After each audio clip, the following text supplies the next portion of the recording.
In the grand halls of Hawthorne Manor, a sinister plot unfolds.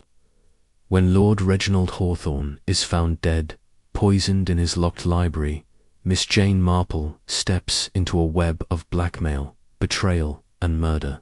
From a cryptic letter hidden in a child's doll to a shadowy council manipulating estates, Marple unravels a conspiracy led by powerful figures lurking in London's elite. As threats close in on young Clara's inheritance, can Miss Marple's keen eye expose the mastermind?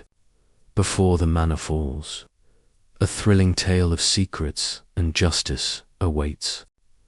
Chapter 1. The invitation to Hawthorne Manor. The late afternoon sun dipped low over St. Mary Mead, casting a golden glow across the tidy cottages and winding lanes. Miss Jane Marple sat in her cosy sitting room, her knitting needles clicking softly. As she worked on a pale blue scarf, the room smelled of lavender and old books, with a faint whiff of tea from the pot on the table. Her window, framed by crisp white curtains, looked out onto the village green, where children played and Mrs. Price, the baker's wife, gossiped with the postman.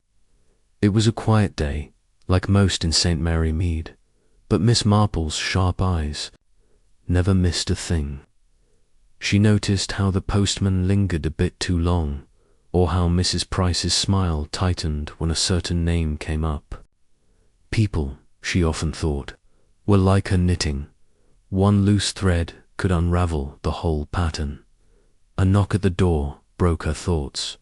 It was Dolly Bantry, her old friend, bustling in with a rustle of her tweed skirt and a gleam in her eye. Dolly was a sturdy woman, fond of bright scarves and brighter gossip. She plopped onto the chintz sofa, barely waiting for Miss Marple to offer tea. "Jane, you won't believe it," Dolly said, her voice bubbling with excitement. "Mr. Reginald Hawthorne himself has invited you to a dinner party at his manor. Tomorrow night, the whole village is talking about it." Miss Marple's needles paused. "Mr. Hawthorne," she said, her voice soft but curious. "The gentleman who bought the old manor last spring. The very one." Dolly leaned forward, her scarf slipping slightly. "He's rich as anything, they say, but keeps to himself. Nobody knows much about him, except he's got a fancy car and a temper to match. And now, out of the blue, he's throwing this grand dinner. You're on the guest list, Jane, alongside some awfully interesting people." Miss Marple tilted her head, her pale blue eyes twinkling behind her spectacles. "Interesting, you say? Do tell, Dolly." Dolly needed no prompting. She launched into a list, ticking off names on her fingers. "There's James Hawthorne, his nephew, who's always hanging about, probably sniffing for an inheritance. Then there's Mrs. Crane, his housekeeper sharp as a tack, but I've heard she's got a mean streak. Dr. Simmons, the village doctor, will be there too. Nice man, but they say he's got money troubles. Oh, and Miss Lydia Vane, that actress from London Glamorous, but a bit too charming, if you ask me. And Tom, the gardener, though I can't imagine why he's invited. He's so quiet, you barely notice him." Miss Marple nodded, her mind already turning. She knew St. Mary Mead well, its secrets, its quarrels, its hidden jealousies. A rich man like Reginald Hawthorne moving into the old manor was bound to stir things up, like tossing a stone into a still pond. She recalled a similar case years ago, when a newcomer to the village had caused a fuss, and it ended in tragedy. People, she thought, never changed.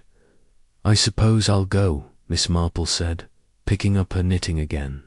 "It's kind of Mr. Hawthorne to invite me." Dolly snorted. "Kind. More like he wants to show off, but you'll see through them." "Oh, Jane, you always do." Miss Marple smiled faintly. Dolly was right, in a way. She didn't go looking for mysteries, but they seemed to find her. and something about this dinner, with its mix of strangers and secrets, felt like the start of one. The next evening, Miss Marple stepped out of the taxi, her black laced shawl draped over her shoulders and her best hat pinned neatly in place. Hawthorne Manor loomed ahead, its stone walls glowing under the twilight. Ivy clung to the towers, and the tall windows sparkled with light. It was grander than anything in St. Mary Mead, but Miss Marple noticed the overgrown roses by the gate and the chipped paint on the doorframe. Money, she thought, didn't always mean care. A maid, young and nervous, led her inside. The hall was all polished wood and chandeliers, but it felt cold, like a house that hadn't been loved. Voices drifted from the dining room, and Miss Marple's ears pricked up. She could tell a lot from voices' anger, fear, or the kind of laughter that hid something else. The dining room was a sight. A long table gleamed with silver and crystal, set for 6. Candles flickered, casting shadows on the walls, which were hung with portraits of stern-looking men and women. Mr. Reginald Hawthorne stood at the head of the table, a tall man with grey hair and a sharp jaw. His suit was expensive, but his eyes were hard, like he was sizing everyone up. Miss Marple felt a prickle of unease.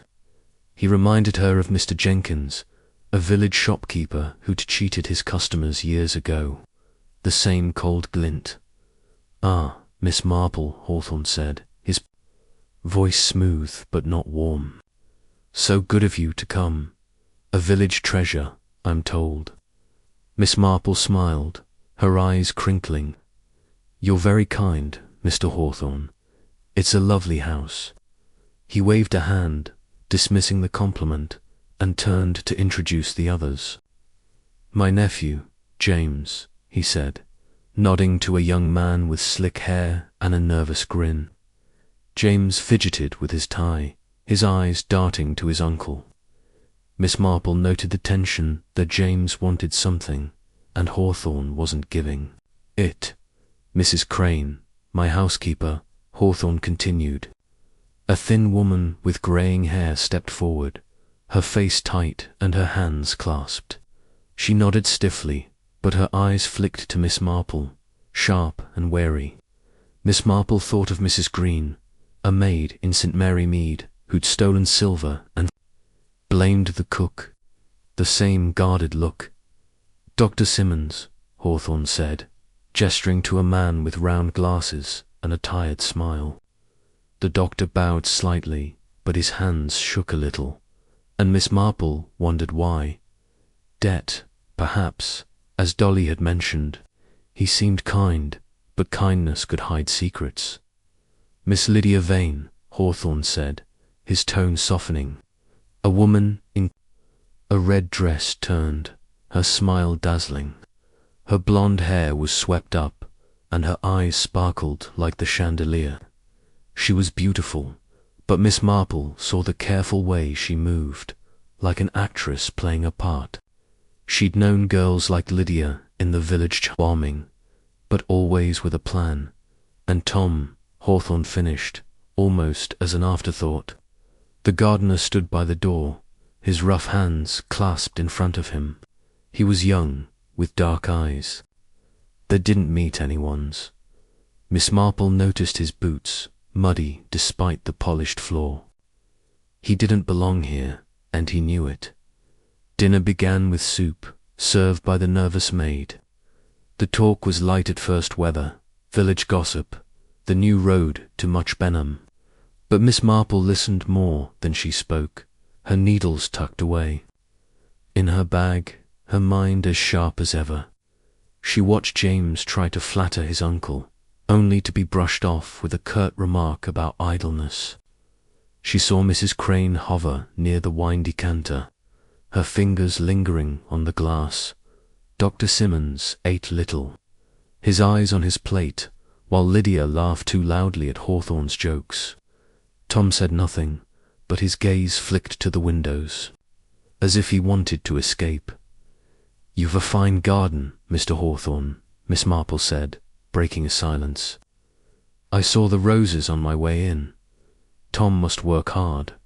Hawthorne grunted. "He does his job. Nothing special." Tom's jaw tightened, but he said nothing. Miss Marple filed that away. A man who worked in silence often had thoughts worth hearing. The main course arrived: roast lamb, potatoes, and green beans. The wine flowed, poured by Mrs. Crane, who moved with a precision that felt almost too careful. Miss Marple sipped her water, noticing how Hawthorne's glass was refilled twice. Lydia leaned close to him, her voice low and teasing, but his smile was thin. James sulked, pushing his food around. Dr. Simmons murmured about a patient, but his voice shook. Something was wrong here, Miss Marple thought, like a stitch out of place in her knitting. "Tell me, Miss Vane," Miss Marple said brightly, "do you enjoy the village? It must feel quiet after London." Lydia's smile didn't falter, but her eyes narrowed slightly. "Oh, it's charming," she said, "so peaceful, but I like a bit of excitement now and then." "Excitement can be dangerous," Miss Marple said, her tone mild. "I remember a young lady in St. Mary Mead who craved it. She got mixed up with the wrong sort, and it ended badly." Lydia laughed, but it was sharp, like glass. "I can handle myself, Miss Marple." "I'm sure you can," Miss Marple said, and went back to her potatoes. But she'd seen the flicker in Lydia's eyes, like a cat spotting a mouse. There was a story there, and Miss Marple meant to find it. The dessert was a rich chocolate tart, but the mood at the table had soured. Hawthorne snapped at James about a business deal, and James flushed, muttering something about fairness. Mrs. Crane cleared plates with a clatter, her lips tight. Dr. Simmons excused himself briefly, saying he needed air, and Tom watched him go, his face unreadable. Miss Marple felt the air grow heavy, like a storm brewing.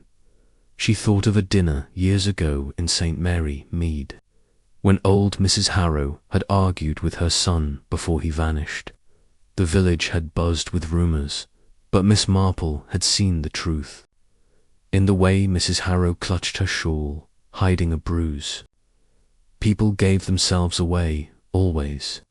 She watched Hawthorne now, his hand gripping his wineglass, his eyes cold as he looked at his guests. He was not a happy man, and unhappy men made enemies. As coffee was served, Hawthorne stood, raising his glass. "A toast," he said, his voice cutting through the chatter, "to new beginnings and to settling old scores." The words hung in the air. James froze, his glass halfway to his lips. Mrs. Crane's hand shook as she poured coffee. Dr. Simmons coughed, looking pale. Lydia's smile was fixed, and Tom stared at the floor. Miss Marple's heart quickened. It was a strange toast, full of meaning she couldn't yet grasp. But she knew one thing: this dinner was no ordinary gathering. Something was coming, and she would be ready. The candles flickered, and the room seemed to hold its breath. Miss Marple sipped her coffee, her mind racing. She didn't know it yet, but the night was about to take a deadly turn. Chapter 2. A shocking discovery. The candles in Hawthorne Manor's dining room flickered, casting long shadows across the polished table. Miss Jane Marple sat quietly, her hands folded in her lap, her pale blue eyes darting from face to face. Mr. Reginald Hawthorne's strange toast, to new beginnings and settling old scores, still hung in the air like a heavy fog. The words felt wrong, sharp, like a needle slipped in her knitting. She watched the guests, each one hiding something, she was sure. James, the nephew, gripped his wineglass too tightly. his knuckles white. Mrs. Crane, the housekeeper, poured coffee with a steady hand, but her lips were tight, as if holding back a secret. Dr. Simmons. The village doctor coughed into his napkin, his face pale. Miss Lydia Vane, the actress, smiled too brightly, her laugh like a bell that rang false, and Tom, the gardener, stood by the door, his dark eyes fixed on the floor, as if he could vanish into it. Miss Marple sipped her coffee, the bitter taste sharp on her tongue. She thought of a supper in St. Mary Mead years ago, when old Mr. Carter had made a cruel joke about his will, and the next day he was gone. People gave themselves away, she knew, in the little things, how they moved, what they didn't say. Tonight something was brewing, and she felt it like a chill in her bones. The maid, a nervous girl named Ellen, cleared the dessert plates, her hands shaking as she stacked the china. Miss Marple noticed how Ellen glanced at Mrs. Crane, as if waiting for a scolding. Mrs. Crane noticed too, her eyes narrowing, but she said nothing. Instead, she turned to Mr. Hawthorne, her voice smooth as silk. "More wine, sir?" she asked. Holding the crystal decanter, Hawthorne waved her off, his face flushed from the wine he'd already had. "No, no," he said, his voice thick. "Enough of that. Let's have some music. Lydia, you're the star here. Sing something." Lydia Vane tilted her head, her blonde curls catching the candlelight. "Oh, Mr. Hawthorne, you flatter me," she said, her voice sweet but calculated, like a line rehearsed too many times. She stood, smoothing her red dress, and moved to the piano in the corner. Her fingers brushed the keys, and she began a soft, lilting song, something about love and loss. The notes filled the room, but Miss Marple watched the others, not the singer. James shifted in his seat, his eyes on his uncle, not Lydia. Dr. Simmons stared at his hands, his fingers twisting together. Tom leaned against the wall, his face unreadable, but his shoulders were tense, like a spring coiled tight. Miss Marple's mind wandered to St. Mary Mead again, to a young girl who'd sung at a village fete, her voice lovely but her heart full of spite. That girl had caused trouble, and Miss Marple wondered if Lydia was the same. Her song was beautiful, but beauty could hide poison, just like a pretty flower could kill if you ate it. Halfway through the song, Mr. Hawthorne coughed, a harsh, choking sound that cut through the music. Lydia stopped, her hands frozen on the keys. "Are you all right, Mr. Hawthorne?" she asked, her voice sharp with concern, or was it fear? Hawthorne waved a hand, his face redder now. "Fine, fine," he muttered, but his voice was weak. He reached for his wine glass, took a sip, and coughed again, harder this time.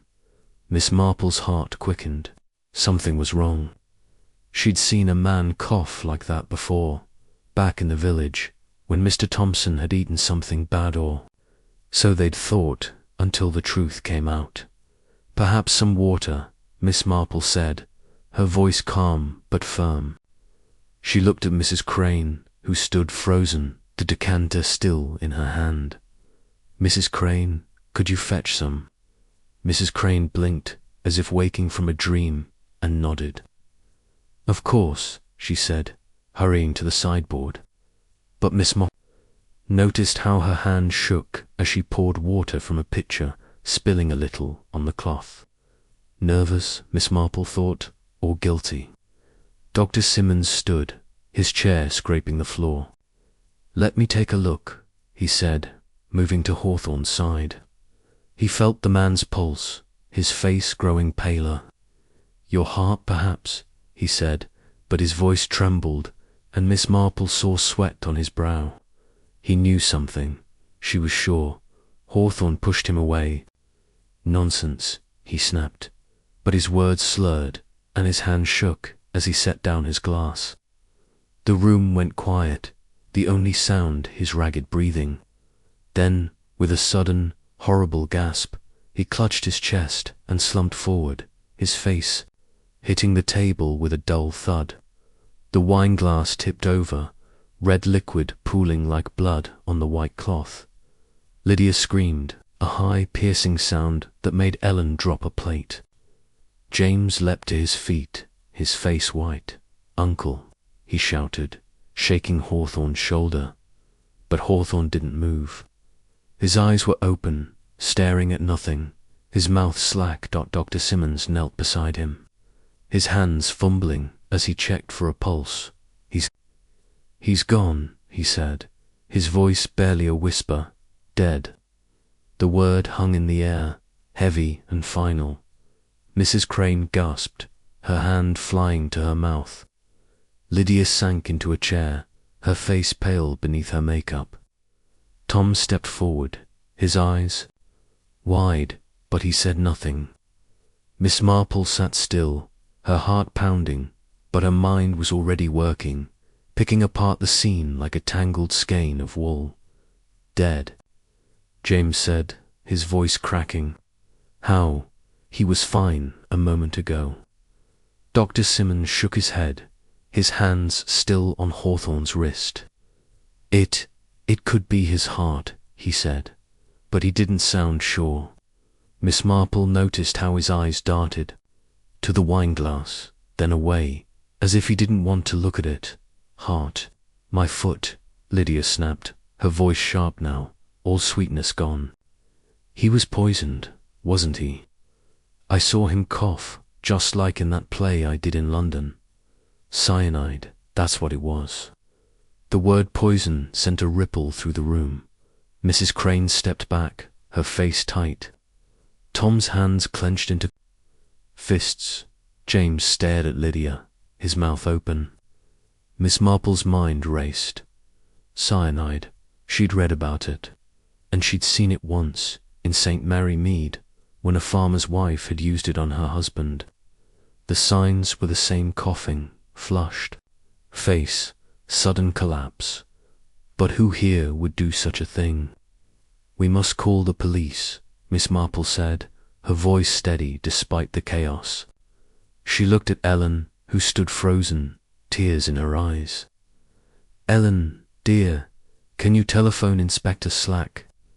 Ellen nodded, her hands trembling as she ran from the room. Miss Marple turned back to the table, her eyes scanning every detail. Spilled wine, the overturned glass, the way Mrs. Crane still clutched the decanter. Something wasn't right, and she meant to find out what. The minutes dragged on, filled with uneasy silence. James paced, muttering about his uncle's health. Lydia fanned herself, her eyes darting to the door.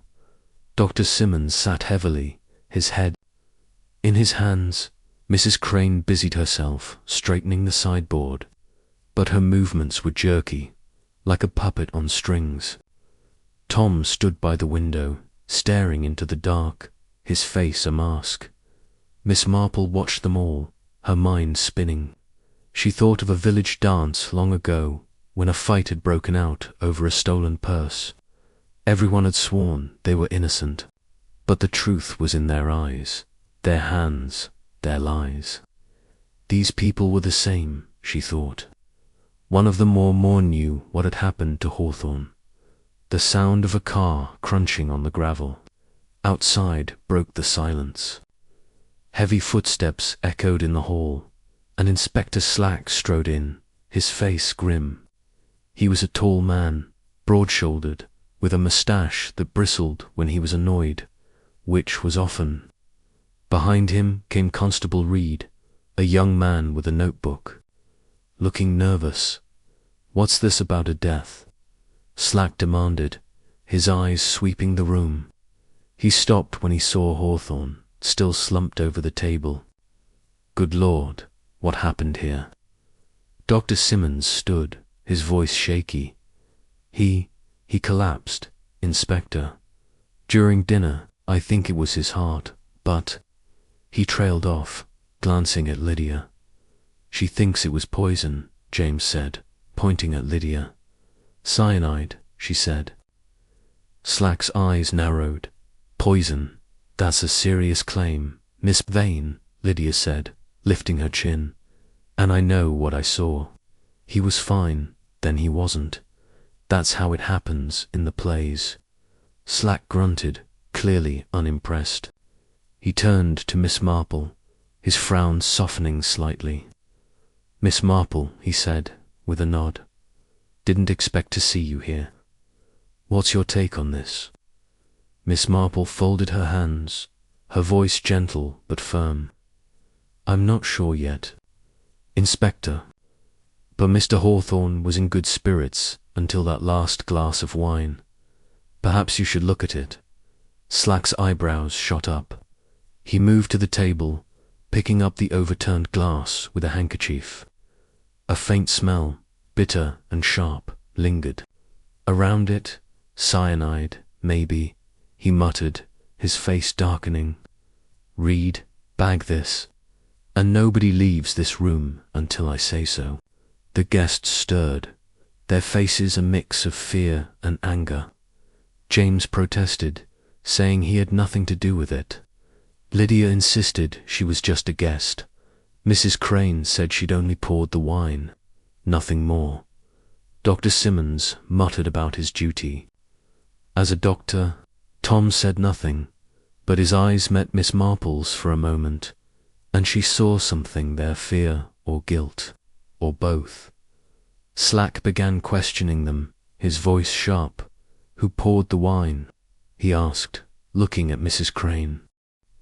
"I did," she said, her voice steady now, "but it was fine. I poured from the same decanter for everyone. Did you?" Slack said, his eyes narrowing. "And where was the decanter before dinner?" "In the cellar," Mrs. Crane said. "I brought it up this afternoon." "Anyone could have tampered with it," Lydia cut in, her voice rising. "I wasn't even near it." "Nor was I," James said quickly. "I was in the study all afternoon." Slack turned to Dr. Simmons. "You're a doctor. Any thoughts on this poison business?" Dr. Simmons hesitated, his hands twisting. It could be cyanide. The symptoms fit. But I'd need tests." "To be sure." Miss Marple listened, her mind piecing things together. She noticed how Mrs. Crane's eyes flicked to the sideboard, where the decanter sat. She saw James's nervous fidgeting, like a boy caught stealing apples.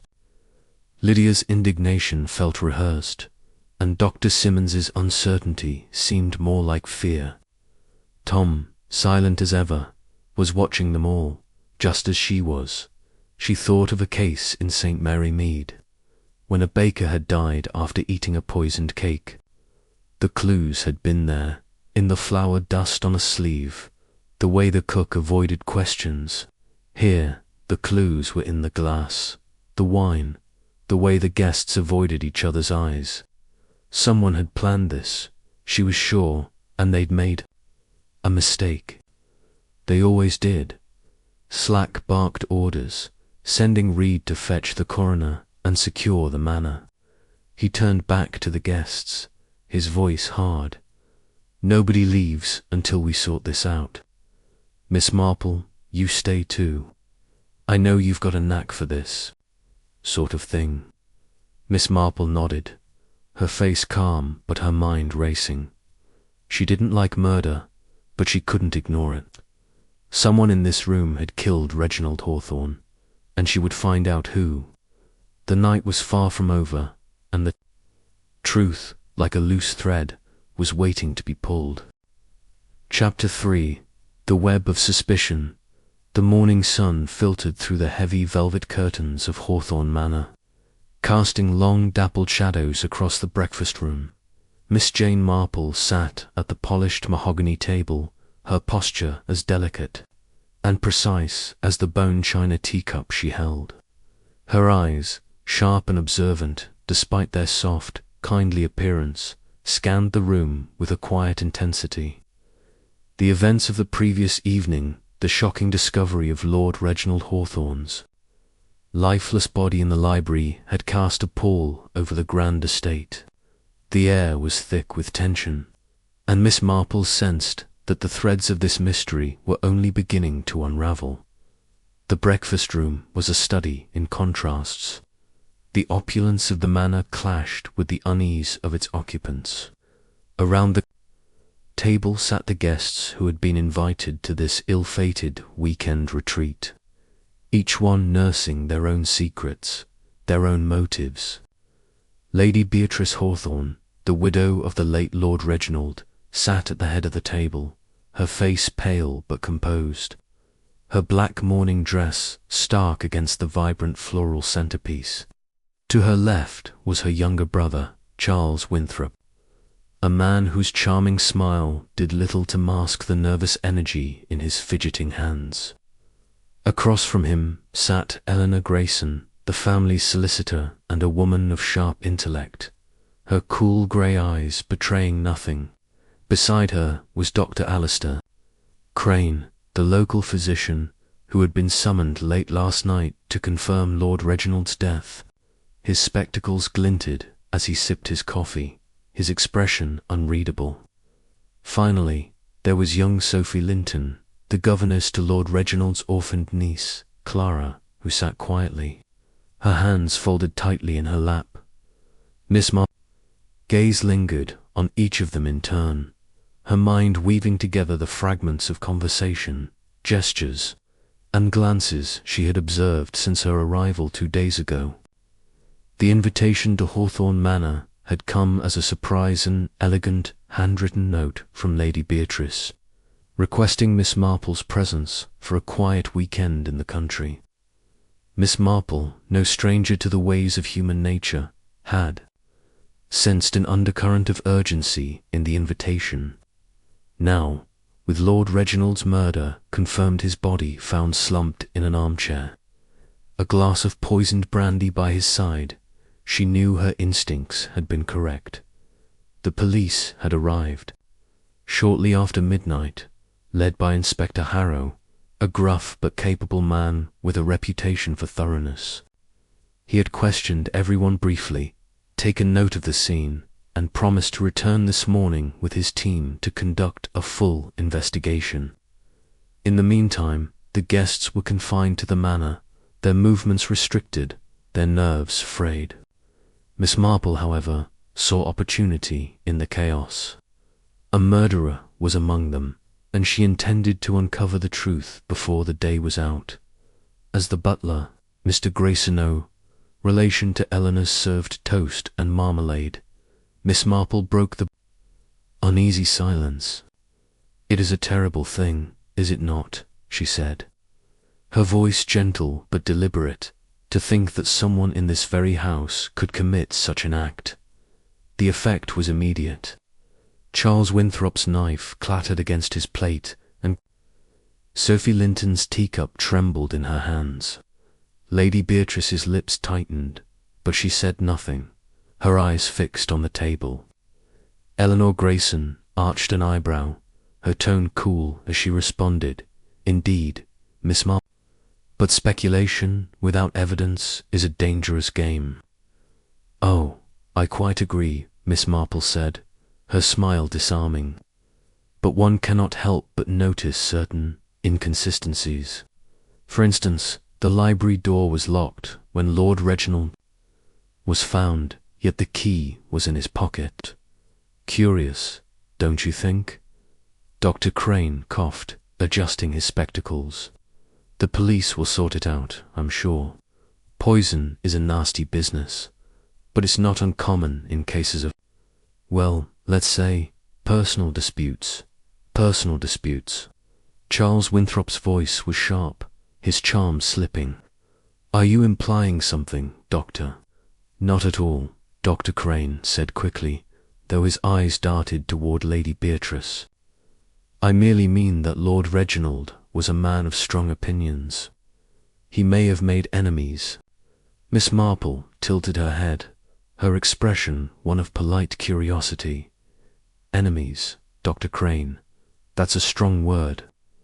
I wonder, did any of you notice anything unusual about Lord Reginald's behaviour yesterday? He seemed rather preoccupied when we spoke at tea. The question hung in the air, and Miss Marple noted the subtle shifts in posture around the table. Sophie Linton's fingers tightened around her napkin, and Eleanor Grayson's lips pursed ever so slightly.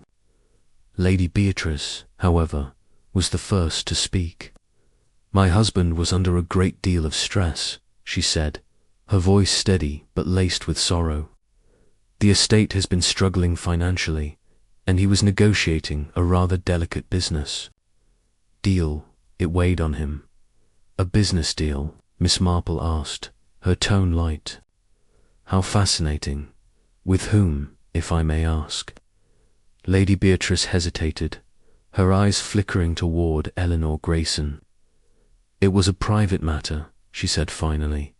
"I'm sure it's irrelevant to what happened." Miss Marple nodded, but her mind was already at work.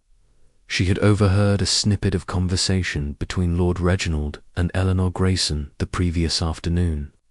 Something about finalizing the terms and ensuring the family's future.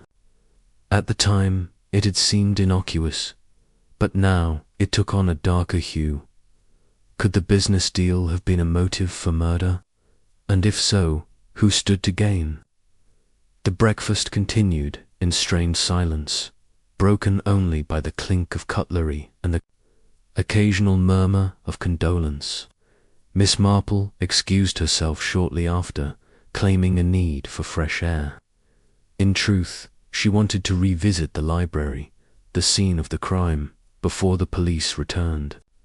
She slipped out of the breakfast room and made her way down the long, oak-panelled corridor, her sensible shoes silent on the polished floor. The library was as grand as the rest of Hawthorne Manor, its walls lined with towering bookshelves, its air heavy with the scent of old leather and wax. The armchair where Lord Reginald had been found still sat in the corner, its cushions slightly askew. The glass of brandy, now in police custody, had left a faint ring on the side table. Miss Marple's eyes scanned the room, taking in every detail: the heavy drapes, the locked French doors leading to the garden, the fireplace with its dying embers. She noted the position of the books on the shelves, the faint scuff mark on the floor near the desk, and the single, out-of-place candlestick on the mantel as she examined the room. The door creaked open, and Sophie Linton stepped inside, her face pale. "Oh, Miss Marple," she said, startled. "I didn't expect to find you here. I was just reflecting," Miss Marple said, her tone warm. "This room has such a commanding presence, don't you think? It's no wonder Lord Reginald spent so much time here." Sophie nodded, her eyes darting to the armchair. "It's horrible," she whispered, "to think he was sitting right there, and now." Miss Marple's gaze softened. "You were fond of him, weren't you, my dear?" Sophie's cheeks flushed, and she looked away. "He was kind to me, to Clara, too." "Not everyone in this house was." Miss Marple filed that comment away. "Did you see him last night, before it happened?" Sophie hesitated, her fingers twisting the hem of her sleeve. I passed by the library around 9 o'clock. The door was closed, but I heard voices, Lord Reginald's and someone else's, a man, I think. They were arguing. Miss Marple's voice was gentle, encouraging. "Could you make out what they were saying?" Sophie shook her head, not clearly. "Something about money, I think, and a promise that was broken. I didn't stay to listen. It felt wrong." "You did the right thing, my dear," Miss Marple said, patting Sophie's hand.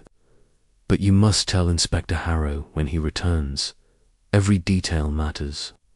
Sophie nodded, her eyes filling with tears. "I just want this to be over, for Clara's sake." Miss Marple watched as Sophie hurried out of the room, her mind racing. An argument about money, a locked door, a glass of poisoned brandy. Each piece of the puzzle was beginning to form a picture, but it was far from complete. She turned her attention back to the library, her eyes narrowing as she noticed something peculiar, a faint smudge of ash on the hearth, as if something had been burned recently. She crouched down, careful not to disturb anything, and peered into the fireplace.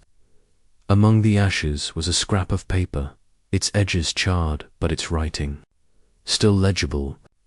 She could just make out the words agreement and inheritance before the paper crumbled at her touch.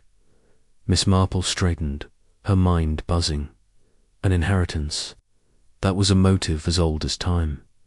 But whose inheritance? And why burn the evidence? She made a mental note to ask Lady Beatrice about Lord Reginald's will.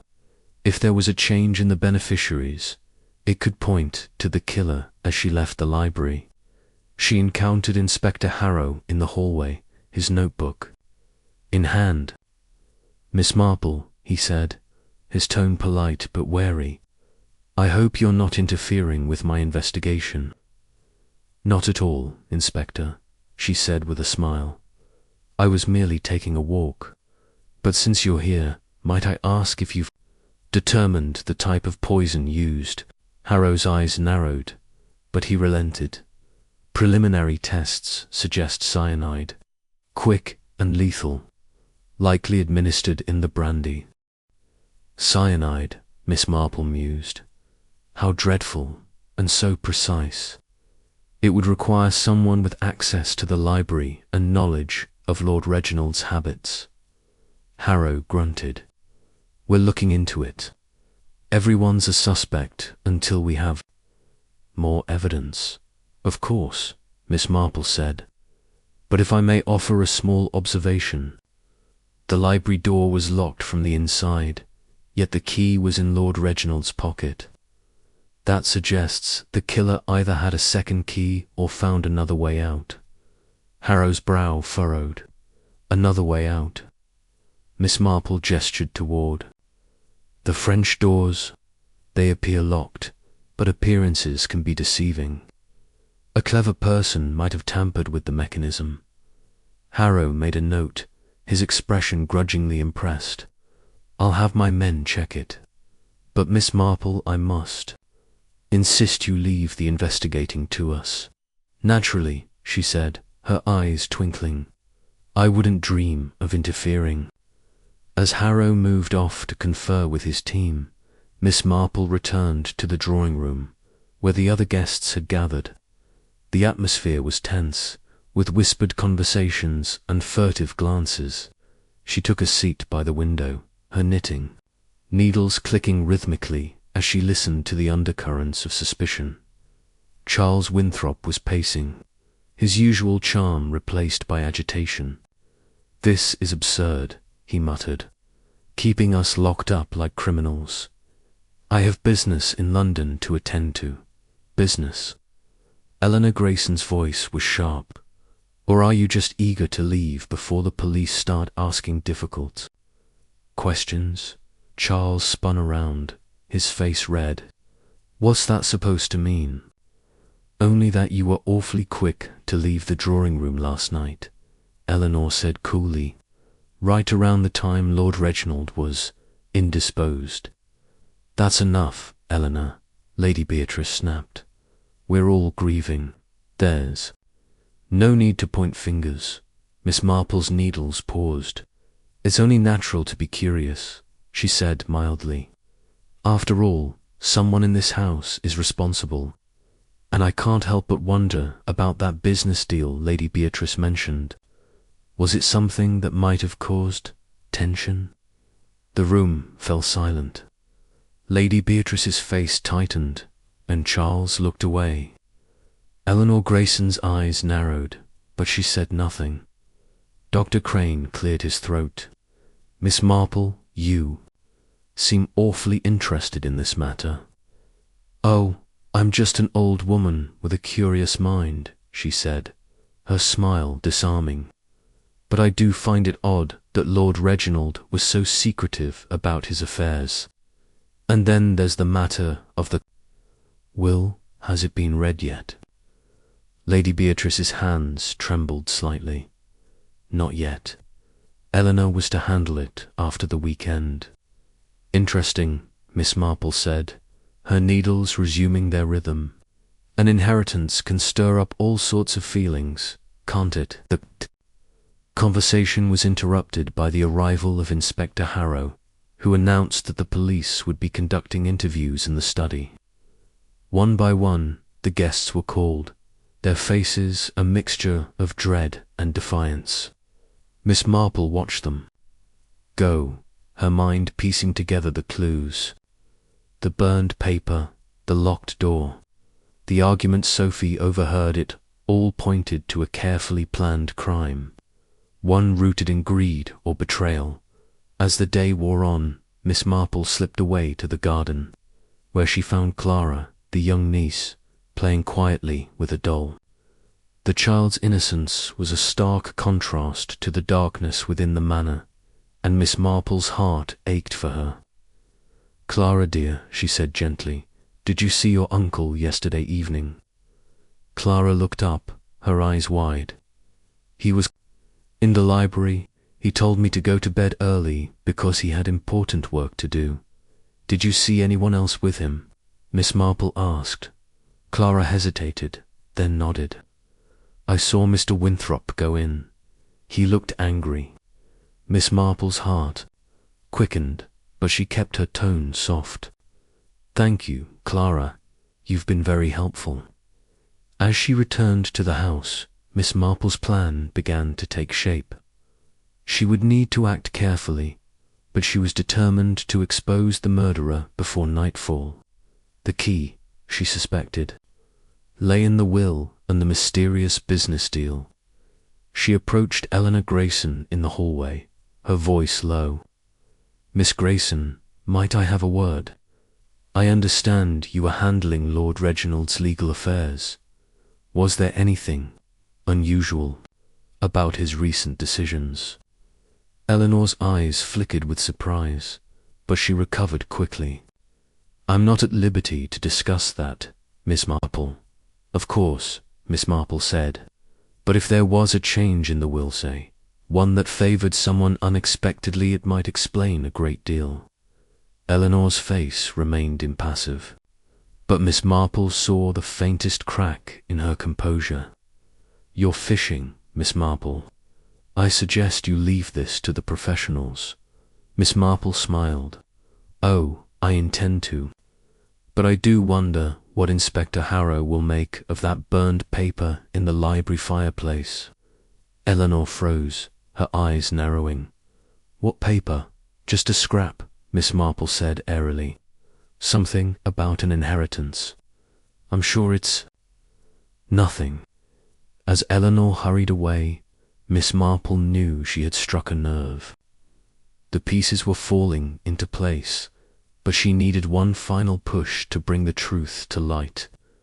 That evening, as the guests gathered for dinner, she proposed a daring plan to Inspector Harrow. "Gather everyone in the library," she said. "I believe I can help you unmask the killer." Harrow was skeptical but agreed, and at 8 o'clock the guests assembled in the library, their faces a mixture of curiosity and dread. Miss Marple stood by the fireplace, her demeanour calm but resolute. "Thank you all for coming," she said. "I've been thinking about Lord Reginald's death, and I believe the answer lies in something he said to me at tea. He mentioned a decision that would change everything. I believe that decision was a new will, one that someone in this room was desperate to prevent." She paused, letting her words sink in. Charles Winthrop's face flushed, and Eleanor Grayson's hands clenched. Lady Beatrice's eyes filled with tears, and Dr. Crane shifted uncomfortably. Sophie Linton looked terrified. "The burned paper in the fireplace," Miss Marple continued, "was part of that will. It named a new beneficiary, someone who stood to gain everything. But the killer made a mistake. They didn't realize that Lord Reginald had already sent a copy to his solicitor in London. Eleanor Grayson's face went white. "That's absurd," she said, but her voice trembled. "Is it?" Miss Marple said. "You were seen arguing with Lord Reginald last night, Miss Grayson, and Clara saw you leave the library just before. He died. The poison was in the brandy bottle you had access to as you helped prepare the evening drinks." The room erupted in gasps and accusations, but Miss Marple raised a hand. "Inspector Harrow, I suggest you check Miss Grayson's room for traces of cyanide, and perhaps ask her about the business deal. She was so eager to finalize a deal. That would have been nullified by the new will." Eleanor's composure shattered. "You meddling old woman," she cried, lunging toward Miss Marple. But Harrow was faster, restraining her as she collapsed in tears, confessing to the crime. The will, she admitted, would have left the estate to Clara, cutting out the family and ruining her plans to secure a fortune through a shady business deal. As Eleanor was led away, Lady Beatrice approached Miss Marple, her eyes filled with gratitude. "How did you know?" she whispered. Miss Marple smiled. "People are much the same everywhere, my dear, and a village like St. Mary Mead teaches you to notice the little things." As the police wrapped up their work, Miss Marple sat quietly, her knitting needles clicking once more. The web of suspicion had been unravelled, and justice had been served. But as she looked out at the darkening sky, she couldn't help but wonder what other secrets lay hidden in the shadows of Hawthorne Manor. Chapter 4. Shadows of Secrets. The aftermath of Eleanor Grayson's arrest left Hawthorne Manor in a state of uneasy quiet. The grand estate, with its towering gables and ivy-clad walls, seemed to hold its breath as the police concluded their work. Inspector Harrow and his team had carted away evidence, taken statements, and promised to return if further questions arose. The guests, still reeling from the revelation of the murderer in their midst, dispersed to their rooms, their faces etched with a mixture of relief and lingering suspicion. Miss Jane Marple, however, remained in the drawing-room, her knitting, needles clicking softly as she sat by the fire, her mind far from idle. The exposure of Eleanor Grayson as Lord Reginald Hawthorne's killer had answered one question, but it had raised others. Miss Marple's keen instincts told her that the web of deceit woven around the manor was not fully unravelled. Eleanor's confession had been dramatic, almost too neat, and Miss Marple couldn't shake the feeling that there was more to the story. Why had Eleanor acted alone? What was the true nature of the business deal she had been so desperate to protect? And why had Lord Reginald been so secretive about his new will, even from his wife, Lady Beatrice? As the fire crackled, Miss Marple's thoughts turned to the other occupants of the manor. Charles Winthrop, Lady Beatrice's brother, had been quick to deflect suspicion during the confrontation in the library. His nervous energy and frequent absences from the group suggested he was hiding something. Dr. Alistair Crane, too, had been curiously reserved, his medical expertise making him a potential accomplice in the use of cyanide. And then there was Sophie Linton, the young governess, whose quiet demeanour and devotion to Clara, Lord Reginald's niece, masked a depth of emotion that Miss Marple found intriguing. Even Lady Beatrice, with her poised grief, seemed to hold secrets behind her tearful eyes. Miss Marple set her knitting aside and rose, her sensible shoes making no sound as she crossed the room to the window. The garden beyond was bathed in the soft light of late afternoon, its manicured hedges and rose bushes, a stark contrast to the turmoil within the manor. She decided to take a walk, hoping the fresh air would clear her mind and reveal the next thread in this tangled mystery. As she stepped into the garden, she spotted Clara playing near the fountain, her small figure dwarfed by the stone cherubs that spouted water into the basin. The child's innocence was a balm to Miss Marple's troubled thoughts, but it also sharpened her resolve. Clara, as the new beneficiary of Lord Reginald's estate, was at the heart of this tragedy. Someone had been willing to kill to prevent her inheritance, and Miss Marple suspected that the danger to the child might not yet be over. "Clara, dear," Miss Marple called gently, approaching the fountain. "What a lovely day for a game. May I join you?" Clara looked up, her blue eyes wide with trust. "Oh, Miss Marple, I'm just playing with my doll, Emily. Would you like to see her?" Miss Marple smiled and sat on the edge of the fountain, admiring the doll's carefully braided hair. "She's lovely, Clara. Did your uncle give her to you?" Clara nodded, her expression clouding. "He gave her to me for my birthday. He said she'd keep me company when he was busy with his work." Miss Marple's heart ached for the child. "He was very fond of you, wasn't he?" "Yes," Clara said softly. "He said I was special, like his own daughter. But now he's gone, and everyone's so sad." Miss Marple patted Clara's hand. "You're a brave girl, Clara. Tell me, did you ever hear your uncle talk about his work? Perhaps something about papers or meetings?"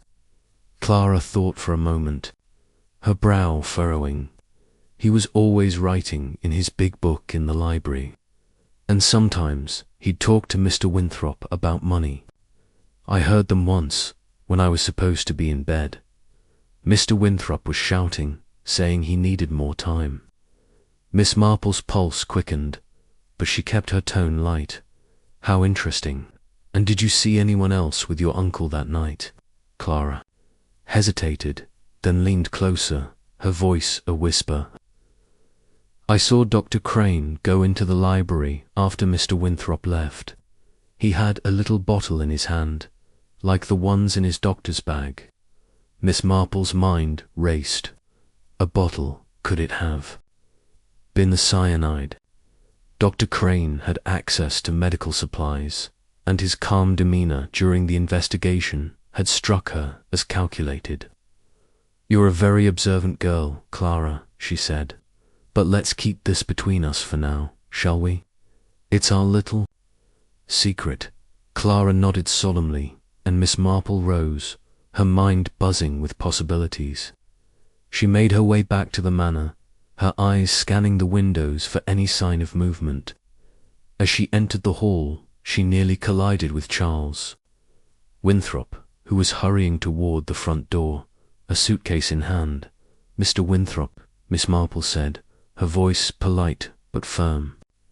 "Are you leaving us so soon?" Charles froze, his charming smile faltering. "Oh, Miss Marple, yes, I have urgent business in London. Now that the police have their culprit, I thought it best to get back to work." Miss Marple tilted, her head, her eyes sharp. "Business? The same business you were discussing with Lord Reginald, perhaps?" Charles's face reddened. "I don't know what you mean. My dealings with Reginald were private." "Of course," Miss Marple said, her tone soothing. "But it's curious, don't you think, that you were seen arguing with him the night he died?" Clara mentioned something about money and needing more time. Charles's grip on the suitcase tightened, and his voice dropped to a hiss. "That child is mistaken. I suggest you mind your own business, Miss Marple." Before she could respond, he stormed out, leaving Miss Marple to ponder his reaction. Charles's agitation was telling, but it wasn't enough to prove anything. She needed more evidence, and she suspected the library held the key. Slipping back into the library, Miss Marple closed the door behind her and began a thorough examination. The police had taken the brandy glass and the bottle, but she focused on the desk, where Lord Reginald had kept his papers. The drawers were locked, but Miss Marple, ever resourceful, retrieved a hairpin from her bag and set to work. Years of living in St. Mary Mead had taught her a few tricks, and within moments the lock clicked open. Inside, she found a ledger, its pages filled with meticulous notes in Lord Reginald's hand. The entries detailed loans, investments, and debts, many of them involving Charles Winthrop. It appeared that Charles had borrowed heavily from his brother-in-law, and the sums were staggering. One entry, dated just a week ago, noted a final demand for repayment, with a note that read, "If not settled, the estate will pass to Clara." Miss Marple's heart sank. Charles had a clear motive to prevent the new will from taking effect. But had he acted alone, or was he working with someone else? Dr. Crane's involvement, as Clara had suggested, was troubling. And then there was Lady Beatrice, whose grief seemed genuine but could easily mask a deeper agenda. As Miss Marple closed the ledger, she heard a soft creak behind her. She turned to find Dr. Crane standing in the doorway, his spectacles glinting. "In the dim light, Miss Marple," he said, his voice calm but edged with suspicion. "What are you doing here?" "Just satisfying an old woman's curiosity," she said, slipping the ledger back into the drawer. "This library is such a treasure trove of knowledge, don't you think?" Dr. Crane's eyes narrowed. "You're meddling in dangerous waters, Miss Marple. Some things are best left alone." "Oh, I quite agree," she said, her smile disarming. "But I couldn't help overhearing Clara mention a bottle you were carrying the night Lord Reginald died. A medical bottle, perhaps." Dr. Crane's face paled, but he recovered quickly. "The child is imaginative. I was merely checking on Reginald's health. He'd been complaining of chest pains. Cyanide can mimic chest pains, can't it?" Miss Marple said, her tone innocent. "A clever way to disguise a murder." Dr. Crane took a step forward, his voice low. "You're treading on thin ice, Miss Marple. I suggest you stop before you regret it." Miss Marple held his gaze, her expression serene. "Thank you for the advice, Doctor, but I've always found that the truth has a way of coming to light." Dr. Crane turned and left without another word, but Miss Marple knew she had rattled him. She made her way to Lady Beatrice's private sitting room, determined to uncover more about the will. Lady Beatrice was alone, her embroidery lying forgotten in her lap as she stared out the window. "Lady Beatrice," Miss Marple said gently, taking a seat. "I know this is a difficult time, but I must ask about your husband's will. Was there a reason he kept it so secret?" Lady Beatrice's eyes filled with tears, but her voice was steady. "Reginald was worried about Charles. My brother has always been reckless with money. Reginald feared that if Charles knew about the new will, he might do something desperate enough to kill." Miss Marple asked softly. "Lady?" Beatrice gasped. "No, Charles would never. He loved Reginald, despite their disagreements." Miss Marple nodded, but her mind was elsewhere. The pieces were coming together, but the picture was still incomplete. She excused herself and sought out Sophie Linton, finding her in the nursery with Clara. "Sophie, my dear," Miss Marple said, "I need your help. Did you ever see Dr. Crane with Mr. Winthrop, perhaps discussing something in private?" Sophie hesitated, then nodded. "Once, a few weeks ago, they were in the garden, talking in low voices. I heard Dr. Crane say something about covering their tracks. I thought it was about a patient." Miss Marple's mind raced. A conspiracy between Charles and Dr. Crane was plausible, but she needed proof. She thanked Sophie and returned to the drawing room, where the guests were gathering for tea. The atmosphere was tense, with Charles avoiding her gaze and Dr. Crane sipping his tea with studied nonchalance. Miss Marple decided it was time for another bold move. As the group settled, she spoke up, her voice clear and deliberate. "I've been thinking about Lord Reginald's death," she said, "and I believe there's more to it than we've uncovered. Eleanor Grayson may have confessed, but I suspect she didn't act alone." The room went silent, all eyes on her. Charles's teacup rattled in its saucer, and Dr. Crane's jaw tightened. Lady Beatrice looked stricken, and Sophie's hands trembled. "Miss Marple," Inspector Harrow said, entering the room, "I've warned you about interfering." "I know, Inspector," she said, "but hear me out. I believe Charles, Winthrop, and Dr. Crane were involved in a scheme to protect their financial interests. Charles owed Lord Reginald a fortune, and the new will would have left him penniless. Dr. Crane, with his access to cyanide, provided the means, while Charles ensured the opportunity. Charles leapt to his feet, his face livid. "This is outrageous. You have no proof." Dr. Crane's voice was icy. "Miss Marple, you're making dangerous accusations." "Am I?" she said, her eyes twinkling. "Then perhaps you can explain the ledger in Lord Reginald's desk, detailing Charles's debts, or the bottle Clara saw you carrying, Dr. Crane. And let's not forget the conversation Sophie overheard about covering tracks." Inspector Harrow's eyes narrowed. "Is this true, Miss Marple?" "I suggest you search Dr. Crane's medical bag," she said, "and perhaps Mr. Winthrop's room for any correspondence with Eleanor Grayson. I believe you'll find evidence of a conspiracy." The room erupted in chaos as Charles and Dr. Crane protested, but Harrow raised a hand. "Enough. We'll conduct the searches." "Miss Marple, you'd better be right." The searchers proved her right. In Dr. Crane's bag, the police found a vial of cyanide, carefully hidden in a false compartment. In Charles's room, they discovered letters from Eleanor Grayson, outlining a plan to eliminate Lord Reginald and split the profits of a fraudulent business deal.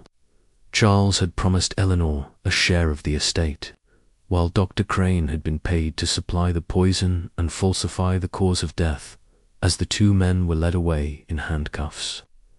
Lady Beatrice collapsed in tears, and Sophie hugged Clara tightly. Miss Marple stood quietly, her knitting needles still in her hands. The shadows of secrets had been brought to light, and the manor was safe at last. "Thank you, Miss Marple," Lady Beatrice whispered later, as they sat in the quiet of the drawing room. "I don't know how you did it." Miss Marple smiled. "People are much the same everywhere, my dear. And a village like St. Mary Mead teaches you to see the patterns in their hearts." As she packed her bags that evening, ready to return to a quiet life, Miss Marple felt a pang of satisfaction. The truth had prevailed, and Clara's future was secure. But as she glanced out at the darkening garden, she couldn't help but wonder what other secrets lay buried in the shadows of Hawthorne Manor. Chapter 5. The Echoes of Truth, the morning after the arrests of Charles Winthrop and Dr. Alistair Crane. Hawthorne Manor seemed to exhale, as if the very walls had been holding their breath. The grand estate, with its ancient oaks and sprawling gardens, stood in quiet contrast to the turmoil of the past days. The police had departed, taking with them the evidence that had unravelled a conspiracy rooted in greed and betrayal. Yet, for Miss Jane Marple, the resolution of Lord Reginald Hawthorne's murder felt incomplete. Her sharp mind, honed by years of observing the quiet intrigues of St. Mary Mead, sensed that the manor still harboured secrets that, while perhaps not criminal, could cast long shadows over its inhabitants. Miss Marple sat in the morning room, her knitting needles moving rhythmically as she sipped a cup of Earl Grey. The room was bathed in soft light, the tall windows revealing a mist that clung to the lawns. Lady Beatrice Hawthorne, pale but composed, sat across from her, her hands folded tightly in her lap. Sophie Linton, the governess, was upstairs with young Clara, ensuring the child was shielded from the manor's lingering tension. The butler, Mr. Grayson, moved silently about his duties, his face a mask of professionalism despite the upheaval. The arrests had brought a measure of closure, but Miss Marple's thoughts lingered on the dynamics she had observed among the manor's occupants. Charles's desperation, Dr. Crane's calculated complicity, and Eleanor Grayson's confession had painted a picture of a carefully orchestrated crime. Yet there were loose threads. Lady Beatrice's reticence about her husband's affairs, Sophie's guarded demeanour, and the curious absence of any mention of Lord Reginald's business partners beyond the manor. Miss Marple suspected that the roots of this tragedy extended beyond the immediate circle, perhaps into the murky world of the business deal that had been mentioned so often but never fully explained. As she set her teacup down, Miss Marple turned to Lady Beatrice. "My dear," she said gently, "I know this has been a trying time, but I wonder if you might indulge an old woman's curiosity. Lord Reginald's business dealings, were they solely with Charles, or were there others involved?" Lady Beatrice's eyes flickered with surprise, but she quickly masked it. "Reginald was always private about his work," she said, her voice measured. "He dealt with many people, investors, creditors, even some rather unsavoury types, but he never shared the details with me. He said it was to protect me." Miss Marple nodded, her expression sympathetic. "Of course, but it's curious, don't you think, that such secrecy surrounded a deal that seems to have caused so much trouble? I couldn't help but notice that Mr. Grayson, the butler, seemed unusually attentive to your husband's correspondence. Did he ever mention anything unusual?" Lady Beatrice's brow furrowed. "Mr. Grayson? No, he's been with us for years. He's loyal to a fault." "Indeed," Miss Marple said, her tone light. "Loyalty is a fine quality, but it can sometimes blind us to other truths." The remark hung in the air, and Miss Marple noted the slight tightening of Lady Beatrice's lips. She excused herself, claiming a need to stretch her legs, and made her way to the library. The room, once the scene of Lord Reginald's death, was now quiet, its heavy drapes drawn back to let in the morning light. Miss Marple's eyes swept over the familiar surroundings, the armchair, the desk, the bookshelves, searching for anything she might have missed. As she examined the desk, she noticed a faint scratch on the edge, barely visible unless one knew to look for it. She crouched down, her fingers tracing the mark, and realized it was near the drawer where she had found the ledger. The scratch suggested that someone had forced the drawer open, perhaps in haste. The police had taken the ledger, but Miss Marple wondered if there were other documents hidden in the library documents that might shed light on the broader conspiracy. She moved to the bookshelves, her fingers brushing the spines of leather-bound volumes. Many were classics, but one section caught her eye, a row of books on finance and trade, their pages worn from frequent use. She pulled one out, a treatise on estate management, and noticed a slip of paper tucked inside. It was a receipt, dated a month ago, for a payment to a Mr. Victor Langley for consulting services. The amount was substantial, and the name was unfamiliar. Miss Marple tucked the receipt into her pocket, her mind racing. Who was Victor Langley, and what role had he played in Lord Reginald's affairs? As she replaced the book, the door creaked open, and Mr. Grayson entered, carrying a tray of cleaning supplies. "Miss Marple," he said, his tone polite but guarded. "I didn't expect to find you here." "Just admiring the library," she said, her smile disarming. "It's such a splendid room. You must know it well, having served here so long." Mr. Grayson nodded, his eyes flickering to the bookshelf. "Yes, ma'am. Lord Reginald spent many hours here. Did you ever assist him with his correspondence?"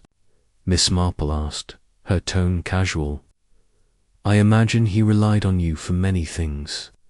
Mr. Grayson hesitated, then said, "I handled the post, yes, but his private matters were just that private." "Of course," Miss Marple said, "that I did find a curious receipt among the books for a Mr. Victor Langley. Does the name mean anything to you?" The butler's face remained impassive, but Miss Marple noticed the slight twitch of his hand. "I'm not familiar with the name," he said. "If you'll excuse me, I have duties to attend to." As he left, Miss Marple's suspicions deepened. Mr. Grayson's reaction, subtle though it was, suggested he knew more than he was letting on. She decided to speak with Sophie Linton next, hoping the governess's observations might provide another piece of the puzzle. She found Sophie in the nursery, reading to Clara, who was curled up with her doll. "Sophie, dear," Miss Marple said, taking a seat. "You've been so brave through all this. I wonder if you might help me with something. Did you ever hear Lord Reginald mention a Mr. Victor Langley?" Sophie's eyes widened, and she glanced at Clara, who was engrossed in her book. "Not directly," she whispered, "but I overheard him on the telephone once, about 2 weeks ago. He was angry, saying something about Langley not holding up his end of a bargain. I didn't think much of it at the time." Miss Marple's pulse quickened. How interesting. And did anyone else seem to know this Mr. Langley? Sophie hesitated. I think Mr. Grayson might have. I saw him take a letter from Lord Reginald's desk once, and I heard him mutter something about Langley. It sounded like he was upset." Miss Marple thanked Sophie and left the nursery, her mind buzzing. Victor Langley was emerging as a key figure, and Mr. Grayson's involvement suggested a deeper layer to the conspiracy. She decided to confront Lady Beatrice again, this time with more direct questions. She found her in the drawing room, staring at a portrait of Lord Reginald above the fireplace. "Lady Beatrice," Miss Marple said gently, "I must ask you about a name Victor Langley. Does it mean anything to you?" Lady Beatrice's face paled, and she sank into a chair. "Victor Langley," she murmured. "He was a business associate of Reginald's. I didn't know much about him, but I know Reginald didn't trust him. He said Langley was pressuring him into a deal that could ruin the estate." Miss Marple's eyes narrowed. "And did Mr. Grayson ever mention Langley?" Lady Beatrice looked surprised. "Mr. Grayson, no, but now that you mention it, he was always very particular about handling Reginald's letters. I thought it was just his diligence, but—" Miss Marple nodded, her suspicions confirmed. "Thank you, my dear. I think it's time we had a word with Mr. Grayson." She found the butler in the pantry, polishing silver with meticulous care.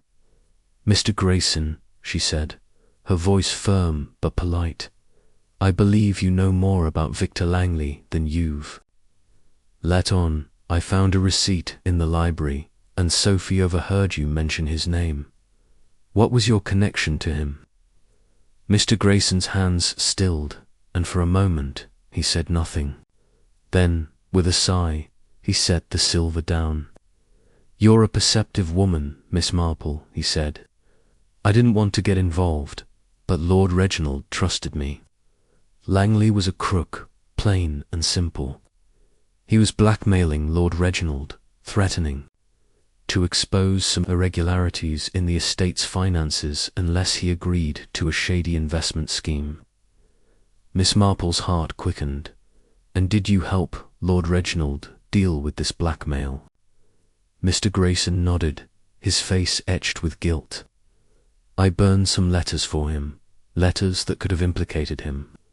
But I swear I had nothing to do with his death. I was loyal to him, always. Miss Marple studied him, her eyes sharp. I believe you, Mr. Grayson, but there's one thing I don't understand. Why didn't you tell the police about Langley? Mr. Grayson nodded, his face etched with guilt. I burned some letters for him, letters that could have implicated him. But I swear I had nothing to do with his death. I was loyal to him, always. Miss Marple studied him, her eyes sharp. I believe you, Mr. Grayson, but there's one thing I don't understand. Why didn't you tell the police about Langley? Mr. Grayson looked away. Because Langley has connections, dangerous ones. I was afraid for my family. Miss Marple's mind raced. Victor Langley was not just a business associate, but a blackmailer with powerful allies. His involvement explained the urgency of Lord Reginald's new will, which would have protected Clara from such threats. But it also raised a new question. Was Langley still a danger to the manor? She returned to the morning room, where Inspector Harrow had arrived for a follow-up visit. Inspector, she said, I believe we have one more piece of this puzzle to uncover. A man named Victor Langley was blackmailing Lord Reginald, and I suspect he may have had a hand in the events leading to his death. Mr. Grayson can confirm. This Harrow's eyes widened, and he turned to the butler, who reluctantly nodded. I'll look into it, Harrow said. But Miss Marple, you've got to stop playing detective. Oh, I'm just an old woman with a curious mind, she said, her smile disarming. But I do think you'll find Langley's name in Lord Reginald's correspondence, and perhaps a check on his whereabouts the night of the murder would be wise. Harrow grunted but made a note, and Miss Marple felt a surge of satisfaction. The echoes of truth were growing louder, and she was determined to follow them to their source. That afternoon, she took a walk in the garden, her thoughts turning to Clara. The child's future was secure, but the shadow of Langley loomed large. Miss Marple knew that protecting Clara would require more than solving a murder. It would require dismantling the network of greed that had ensnared the manor as she passed the fountain. She saw Sophie approaching, her face anxious. Miss Marple, she said, I found something in Clara's room. A letter hidden in her doll's dress. It's from Lord Reginald, addressed to Clara. Miss Marple took the letter, her hand steady as she unfolded it. It was brief but poignant. Written in Lord Reginald's elegant hand, My dearest Clara, if you're reading this, I may no longer be with you. Know that you are my heart, and I've done everything to secure your future. Beware of those who seek to control the estate. They are not what they seem. Trust Miss Marple. She will guide you. Your loving uncle, Reginald. Miss Marple's eyes misted over, but her resolve hardened. She handed the letter to Sophie. Keep this safe, my dear, and tell no one.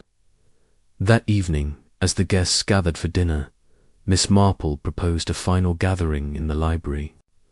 With Inspector Harrow's permission, she assembled Lady Beatrice, Sophie, and Clara, along with a reluctant Mr. Grayson. I believe, she said, that we owe it to Lord Reginald to honour his wishes. This letter, found by Sophie, confirms that he wanted Clara to inherit the estate, free from the threats of men like Victor Langley. Lady Beatrice gasped, and Mr. Grayson's face paled.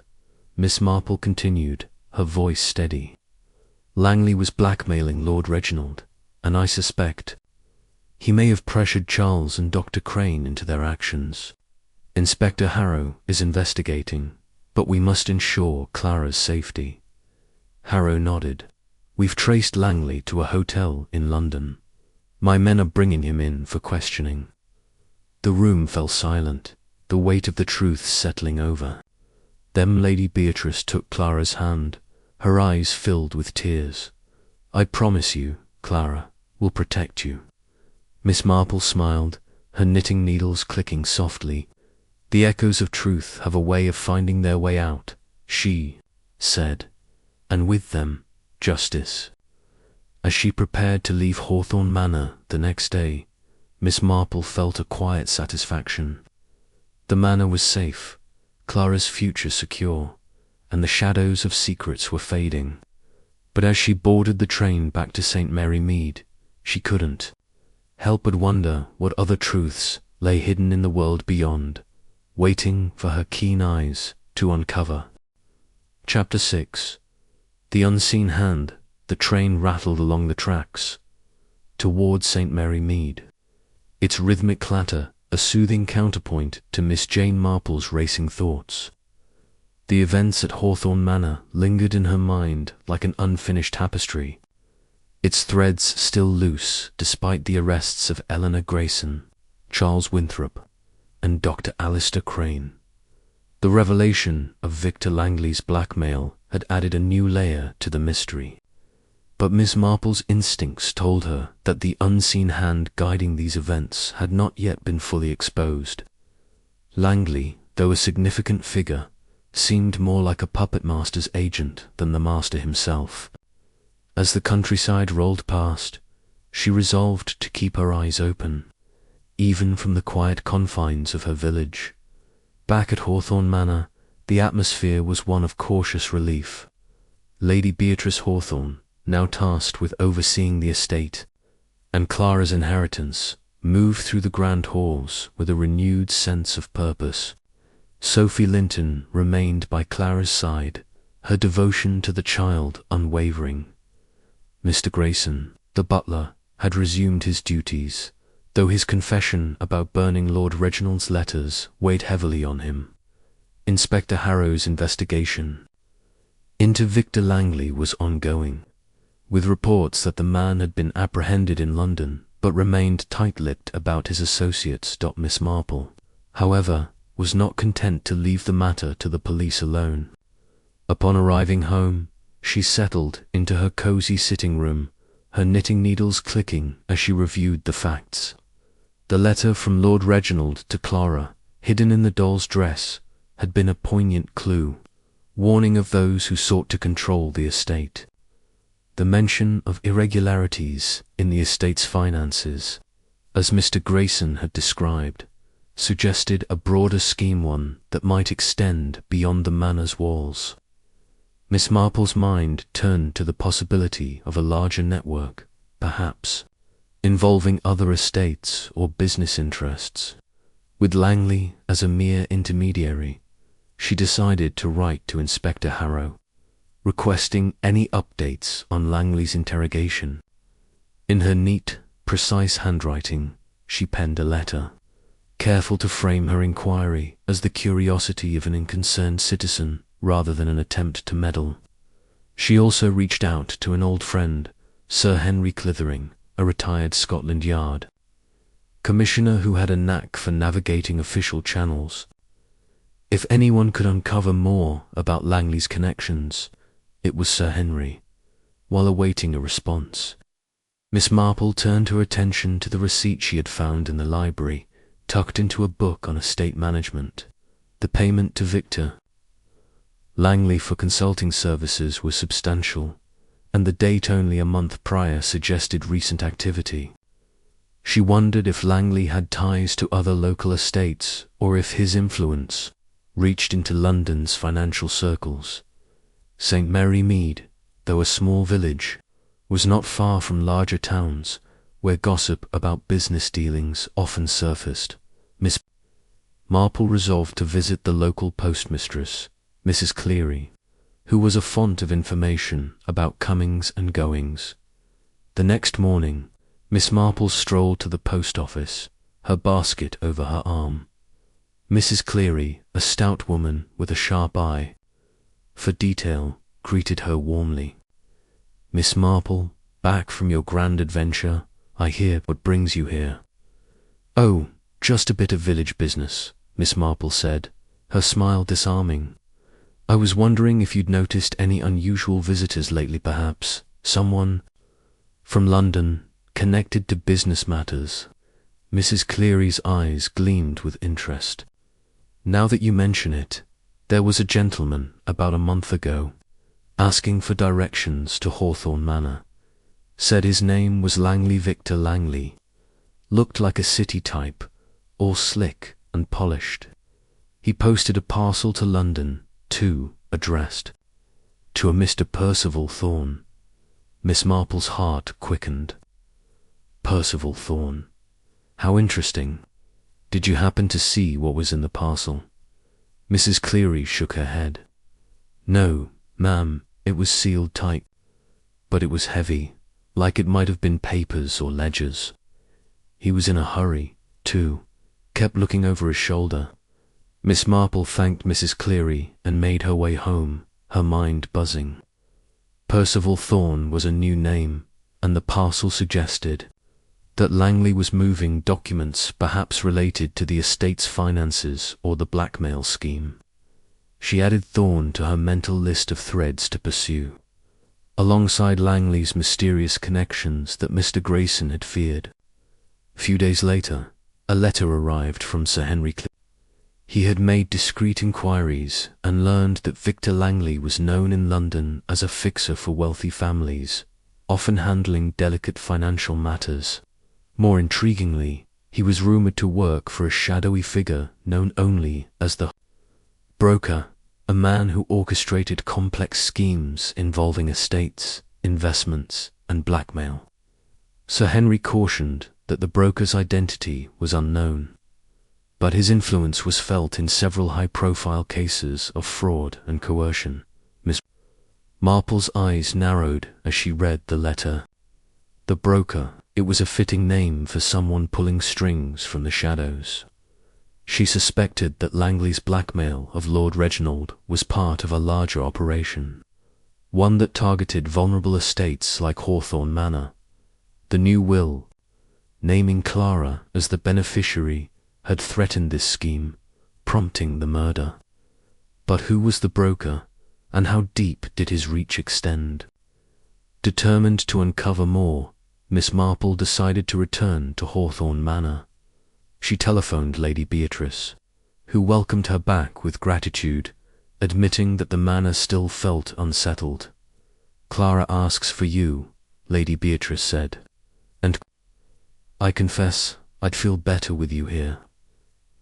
The journey back to the manor was uneventful, but Miss Marple's mind was anything but idle. She reviewed every detail: the ledger, the receipt, Clara's letter, Mr. Grayson's confession, and now the names of Victor Langley and Percival Thorne. The broker loomed as the unseen hand, and she was determined to expose him.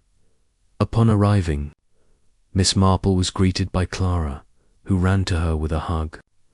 "Miss Marple, I knew you'd come back." The child's trust warmed her heart, but it also sharpened her resolve. She spent the afternoon with Sophie and Clara, listening to the child's chatter and gently probing Sophie for any new observations. "Sophie, dear," Miss Marple said as they sat in the nursery, "have you noticed anything unusual since I left? Perhaps a visitor or a letter that seemed out of place?" Sophie hesitated, then nodded. "There was a man who came to the gate yesterday, asking for Lady Beatrice. He didn't give his name, but he looked, well, dangerous. Mr. Grayson sent him away.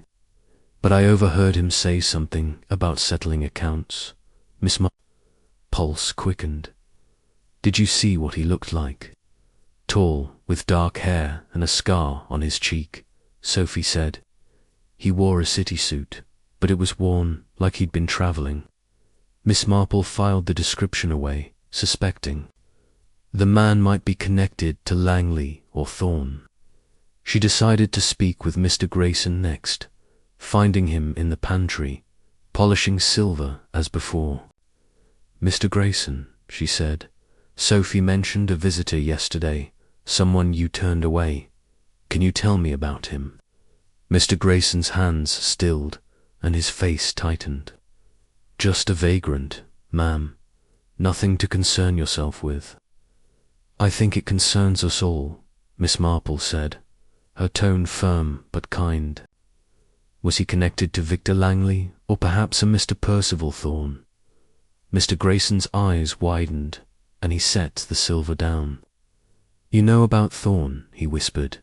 "He's not a man to cross. He came to warn Lady Beatrice. Said the estate was still in danger unless certain debts were paid." Miss Marple's mind raced. Debts to whom? Mr. Grayson looked around, then lowered his voice. "To the broker, that's what they call him. I don't know his real name, but Langley worked for him. Lord Reginald was trying to break free of their hold. That's why he changed the will." Miss Marple nodded, her suspicions confirmed. "Thank you, Mr. Grayson. You've been very helpful."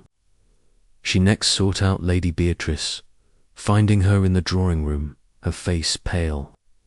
"Lady Beatrice," Miss Marple said, "I believe the danger to the estate is not over. A man named Percival Thorn, possibly working for someone called the broker, is involved in your husband's blackmail. We must act quickly to protect Clara and the estate." Lady Beatrice's hands trembled. "What can we do?" "I thought it was over. With Inspector Harrow's help, we can set a trap," Miss Marple said. "If Thorn or his associates return, we can catch them in the act." She outlined her plan to Lady Beatrice and telephoned Inspector Harrow, who agreed to station officers discreetly around the manor.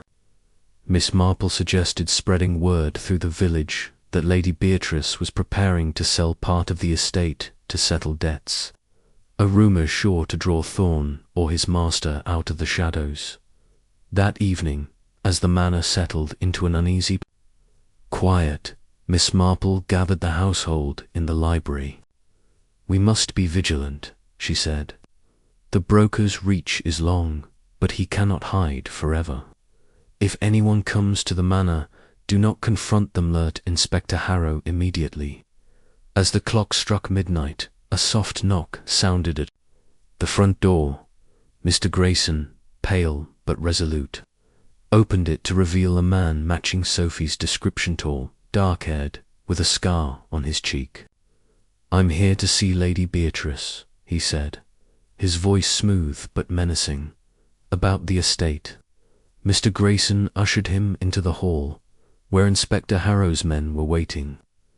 The man, who identified himself as Percival Thorn, was taken into custody, but not before he let slip a name: Elliot Blackwood. Harrow's eyes widened. He knew Blackwood as a notorious figure in London's underworld, suspected of orchestrating countless schemes. The next morning, Harrow confirmed that Blackwood was the broker. With Thorn's testimony, the police were closing in on him. Miss Marple, satisfied that the unseen hand had been exposed, prepared to return to St. Mary Mead. As she said goodbye to Clara, the child hugged her tightly. "You kept your promise," Clara said. Miss Marple smiled. "The truth always finds a way, my dear." As her train pulled away from Hawthorne Manor, Miss Marple's knitting needles resumed their rhythm. The broker's empire was crumbling, and Clara's future was secure. But in the quiet corners of her mind, she knew that the world was full of unseen hands, waiting for someone with her keen eyes to bring them to light. Chapter 7. The Final Thread. The train journey back to St. Mary Mead was a quiet one. The gentle sway of the carriage lulling Miss Jane Marple into a contemplative mood. The events at Hawthorne Manor had unfolded like a complex tapestry, each thread revealing a new layer of deceit and danger. The arrests of Eleanor Grayson, Charles Winthrop, Dr. Alistair Crane, and now Percival Thorne had brought justice to Lord Reginald Hawthorne's murder, but the shadowy figure of Elliot Blackwood, known as the broker, loomed large in Miss Marple's thoughts. She sensed that the unravelling of his network was the final thread in this intricate mystery, and she was determined to see it through, even from the quiet confines of her village. Back at Hawthorne Manor, the atmosphere was one of cautious optimism. Lady Beatrice Hawthorne, bolstered by the resolution of the murder and the protection of Clara's inheritance, was beginning to reclaim her role as the estate steward. Sophie Linton remained a steadfast presence, her devotion to Clara unwavering, while Mr. Grayson, the butler, carried on with his duties. His earlier confession about burning Lord Reginald's letters a heavy but fading burden. Inspector Harrow's investigation into Elliot Blackwood was gaining momentum, with Thorne's arrest providing a crucial lead.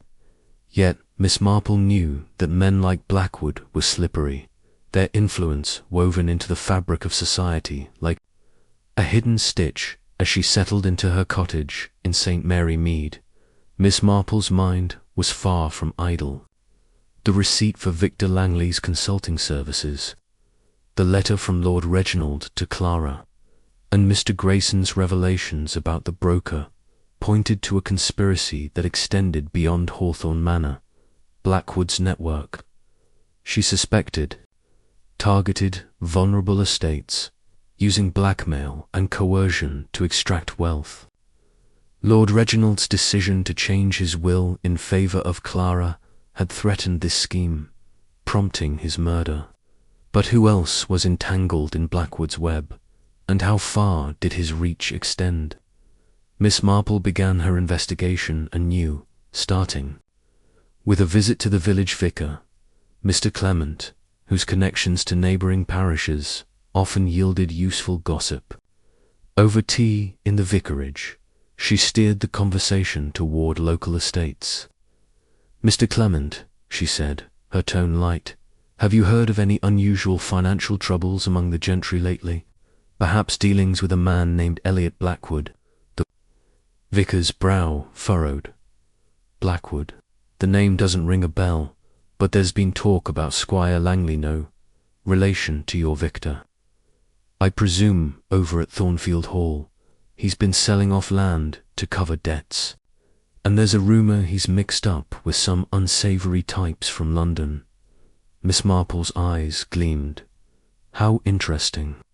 And has anyone mentioned a Mr. Percival Thorne in connection with these matters?" Mr. Clement shook his head. "Not Thorne, but I did hear from Mrs. Price, the postmistress at Thornfield, that a man with a scar on his cheek was seen there last month, meeting with the squire. She thought he looked out of place." Miss Marple thanked the vicar and made a mental note to contact Mrs. Price. The description matched Percival Thorne, suggesting that Blackwood's influence extended to other estates. She returned home and wrote to Inspector Harrow, inquiring about progress on Blackwood's case and mentioning the possible connection to Thornfield Hall. She also reached out to Sir Henry Clavering, her friend at Scotland Yard, asking for any information on Blackwood's known associates or operations. In the countryside, while awaiting responses, Miss Marple turned her attention to the village grapevine. She visited the local shop, where Mrs. Bantry, a friend and avid gossip, was eager to share news. "Jane," Mrs. Bantry said, her eyes wide, "you'll never believe what I heard from my maid, who heard it from her cousin in Thornfield. There's talk of a gentleman from London buying up debts from local estates. They call him the broker, and he's got everyone scared stiff." Miss Marple's pulse quickened. "The broker, you say? Did your maid's cousin mention any names?" Perhaps Elliot Blackwood or Percival Thorne. Mrs. Bantry shook her head. Not those names, but she did say the squire was in a panic, burning papers in his study late at night. Sounds like your sort of mystery, Jane. Miss Marple smiled, her mind racing. The parallels to Hawthorne Manor were striking: debts, burned papers, and a mysterious figure pulling strings. She decided to visit Thornfield Hall, hoping to uncover more about the broker's operations. She telephoned Lady Beatrice, who agreed to accompany her, eager to ensure that Clara's inheritance remained safe from further threats. The journey to Thornfield Hall was a short one, and Miss Marple and Lady Beatrice were welcomed by Squire Langley, a nervous man with a pinched face and darting eyes.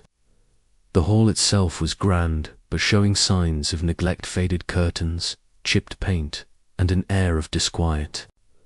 Over tea, Miss Marple steered the conversation toward the squire's financial troubles. "Squire Langley," she said, "I understand you've had some dealings with a man from London. Perhaps someone called the broker." The squire's teacup rattled in its saucer, and he avoided her gaze. "I don't know what you mean, Miss Marple. My affairs are private." "Of course," she said, her tone soothing. "But I couldn't help overhearing in the village that you've been selling land to cover debts. It reminds me of a situation at Hawthorne Manor where a man named Victor Langley was involved in some unfortunate business." Squire Langley's face paled. "Victor Langley. He came to me a few months ago, offering to settle my debts in exchange for a stake in the estate. I refused, but then another man, Thorne, I think, started sending threatening letters. Said I'd regret crossing the broker." Miss Marple exchanged a glance with Lady Beatrice, whose hands tightened in her lap. "And did you ever meet this broker?" Miss Marple asked. The squire shook his head. "No, but Thorne mentioned a name, Liat Blackwood. Said he was the one calling the shots." Miss Marple's heart quickened, but she kept her expression serene. "How very interesting. And have you had any recent visitors? Perhaps someone with a scar on his cheek?" The squire nodded, his voice trembling.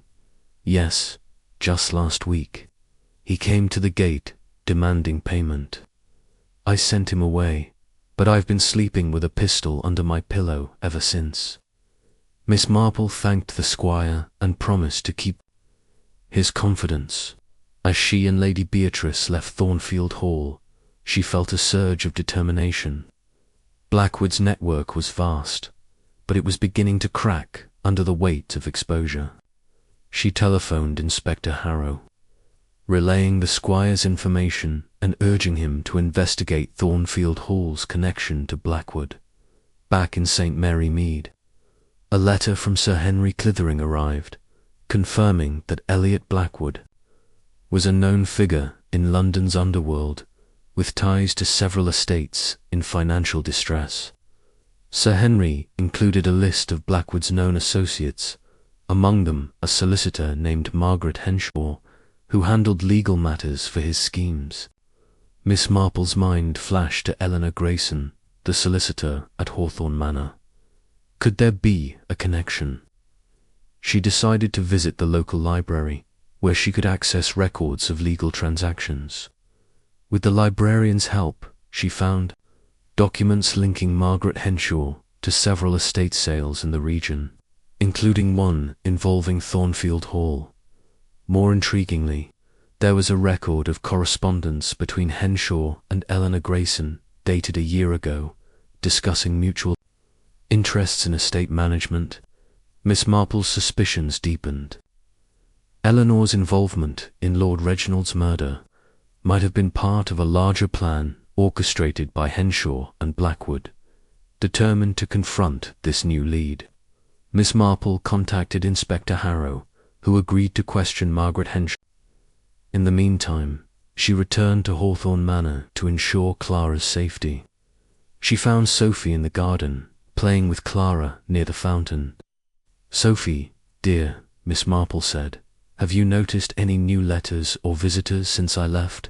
Sophie nodded, her face anxious. "There was a letter yesterday, addressed to Lady Beatrice, but with no return address. It was typed, not handwritten, and it mentioned final terms for the estate. I gave it to Mr. Grayson, but he said it was nothing to worry about." Miss Marple's eyes narrowed. "Typed, you say? That's unusual. Did you see the contents?" Sophie shook her head. Mr. Grayson took it straight to Lady Beatrice. She looked upset, but wouldn't say why. Miss Marple sought out Lady Beatrice, finding her in the drawing-room, staring at the typed letter. "Lady Beatrice," she said gently, "may I see that letter?" Lady Beatrice hesitated, then handed it over. The letter was brief, its tone menacing. "Lady Beatrice." Miss Marple's heart sank, but her resolve hardened. "This is from Blackwood's network," she said. "We must act quickly. Inspector Harrow is closing in on him, but we need to draw him out." She proposed a plan to Lady Beatrice and Inspector Harrow, spread word that Lady Beatrice was preparing to transfer Clara's inheritance to a trust out of Blackwood's reach. The rumour would likely provoke a response, forcing Blackwood or his associates to act. Harrow agreed, stationing officers around the manor, while Miss Marple coached Lady Beatrice on how to handle any visitors.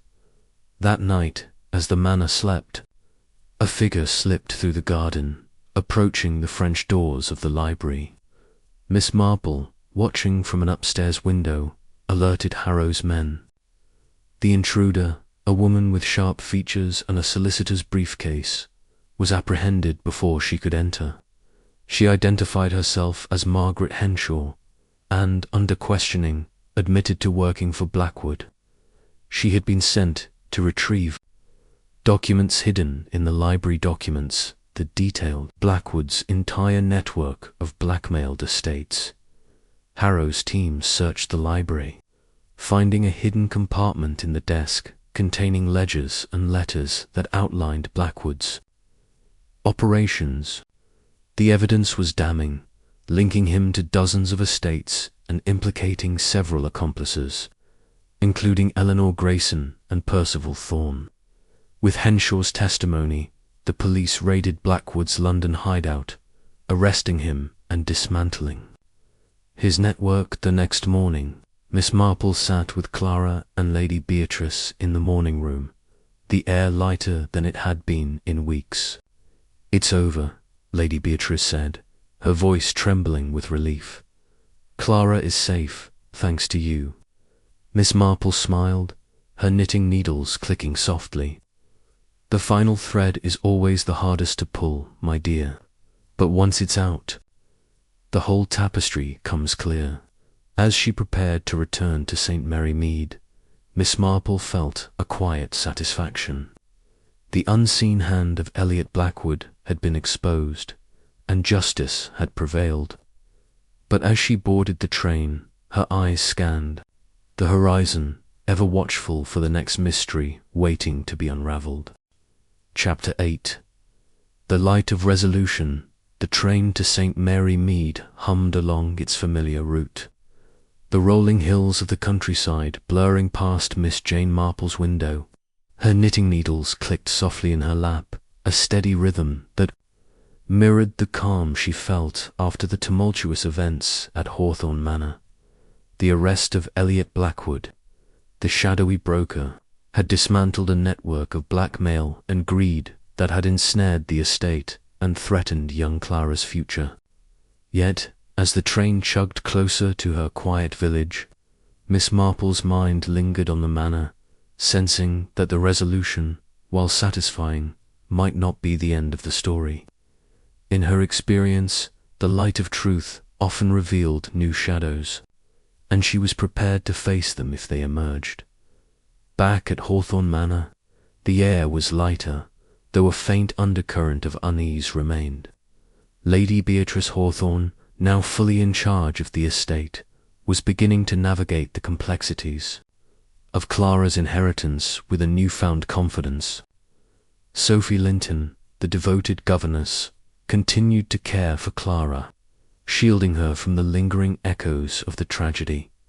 Mr. Grayson, the butler, moved through his duties with a quiet dignity, his earlier involvement in burning Lord Reginald's letters forgiven but not forgotten.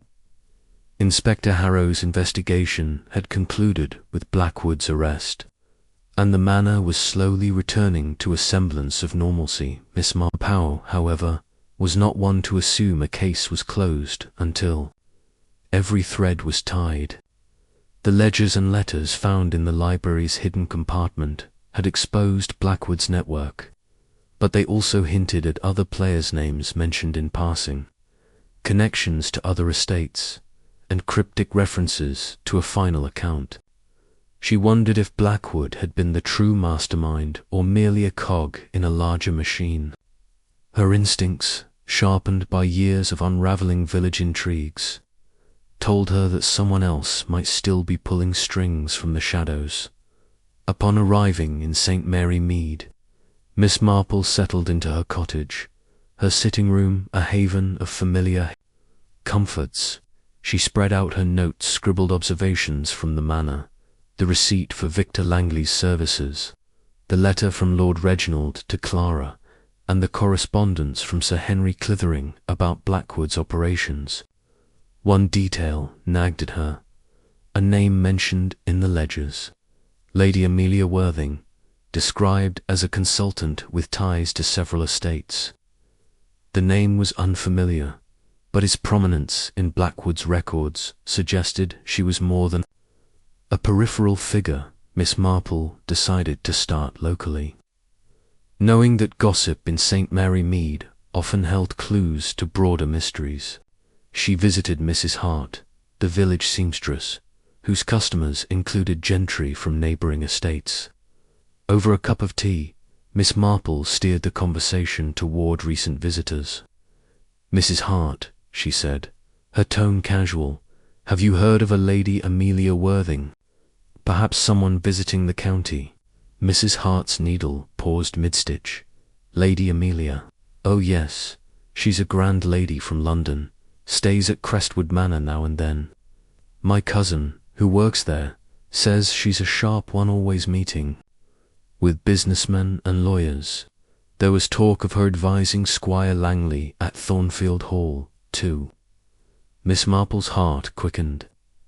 "How interesting.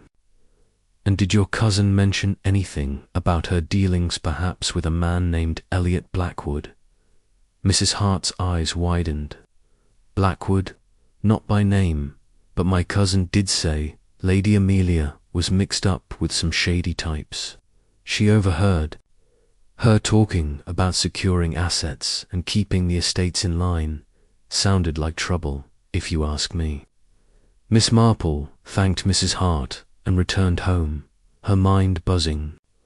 Lady Amelia Worthing's connection to both Crestwood Manor and Thornfield Hall suggested she was a key figure in Blackwood's network, perhaps even his superior. She wrote to Sir Henry Clithering asking for any information on Lady Amelia, and contacted Inspector Harrow, suggesting he look into her activities. In the meantime, she decided to visit Crestwood Manor, hoping to learn more about this mysterious woman. The journey to Crestwood Manor was a pleasant one, the manners elegant. Facade, a stark contrast to the turmoil Miss Marple suspected lay within.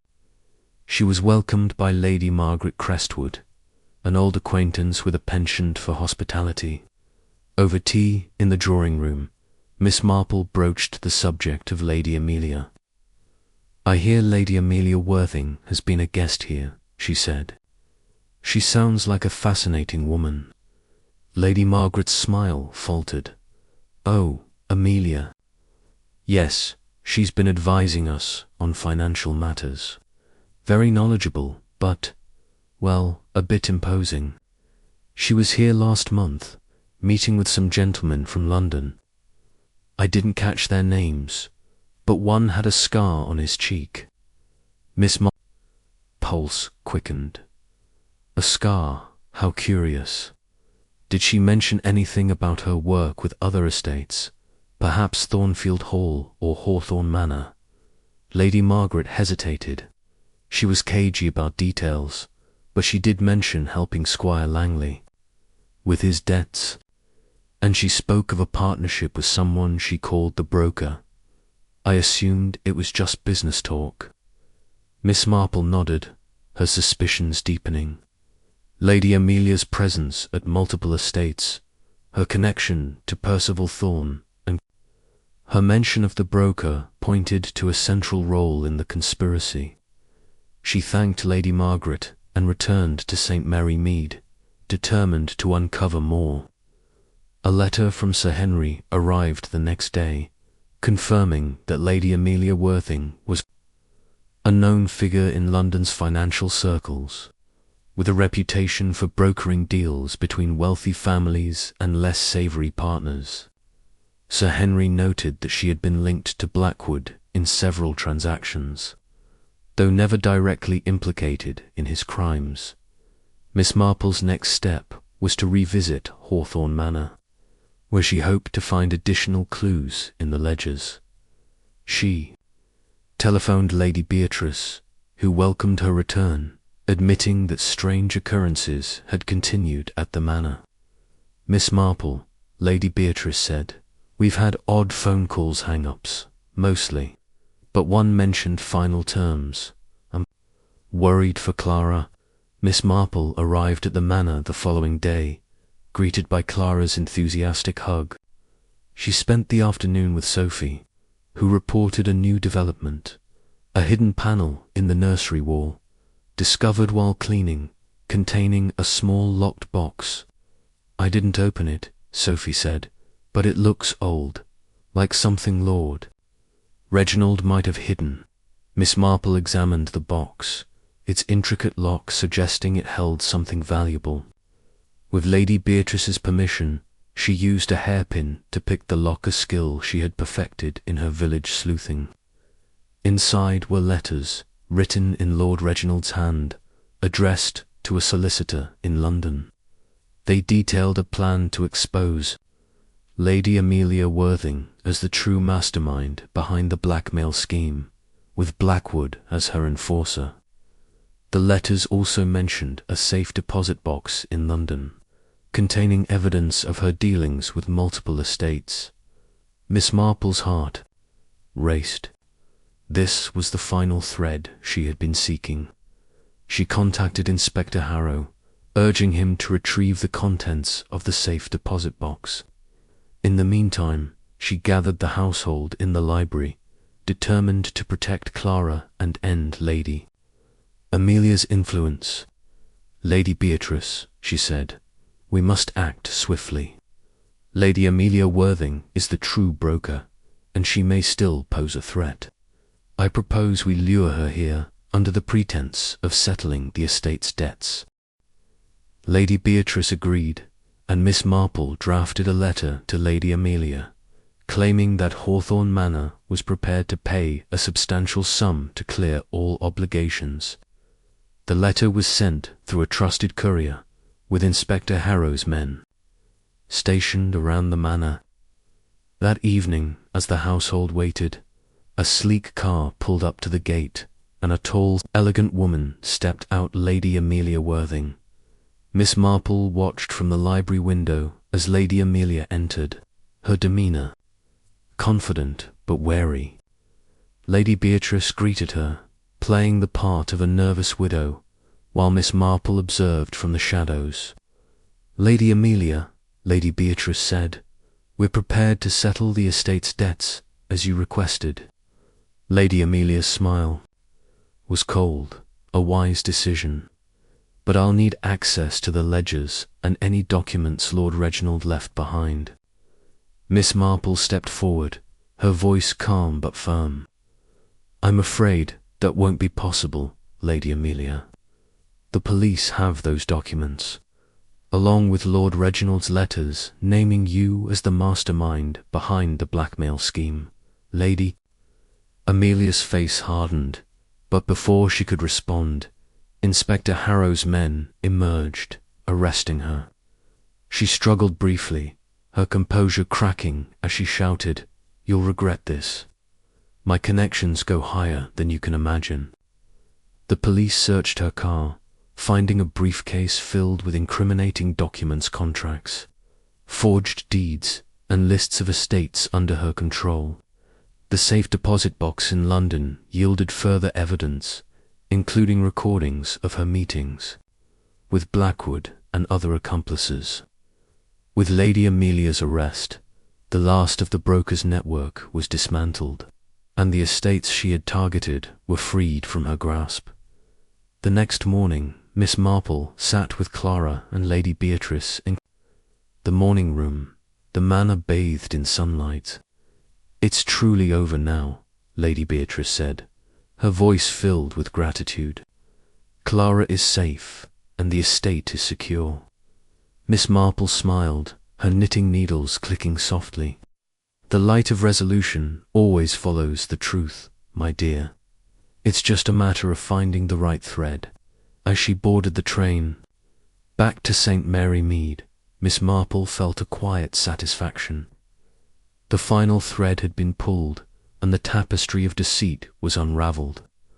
But as the countryside rolled past, she knew that other mysteries awaited, hidden in the shadows of human hearts, ready for her keen eyes to bring them to light. Chapter 9.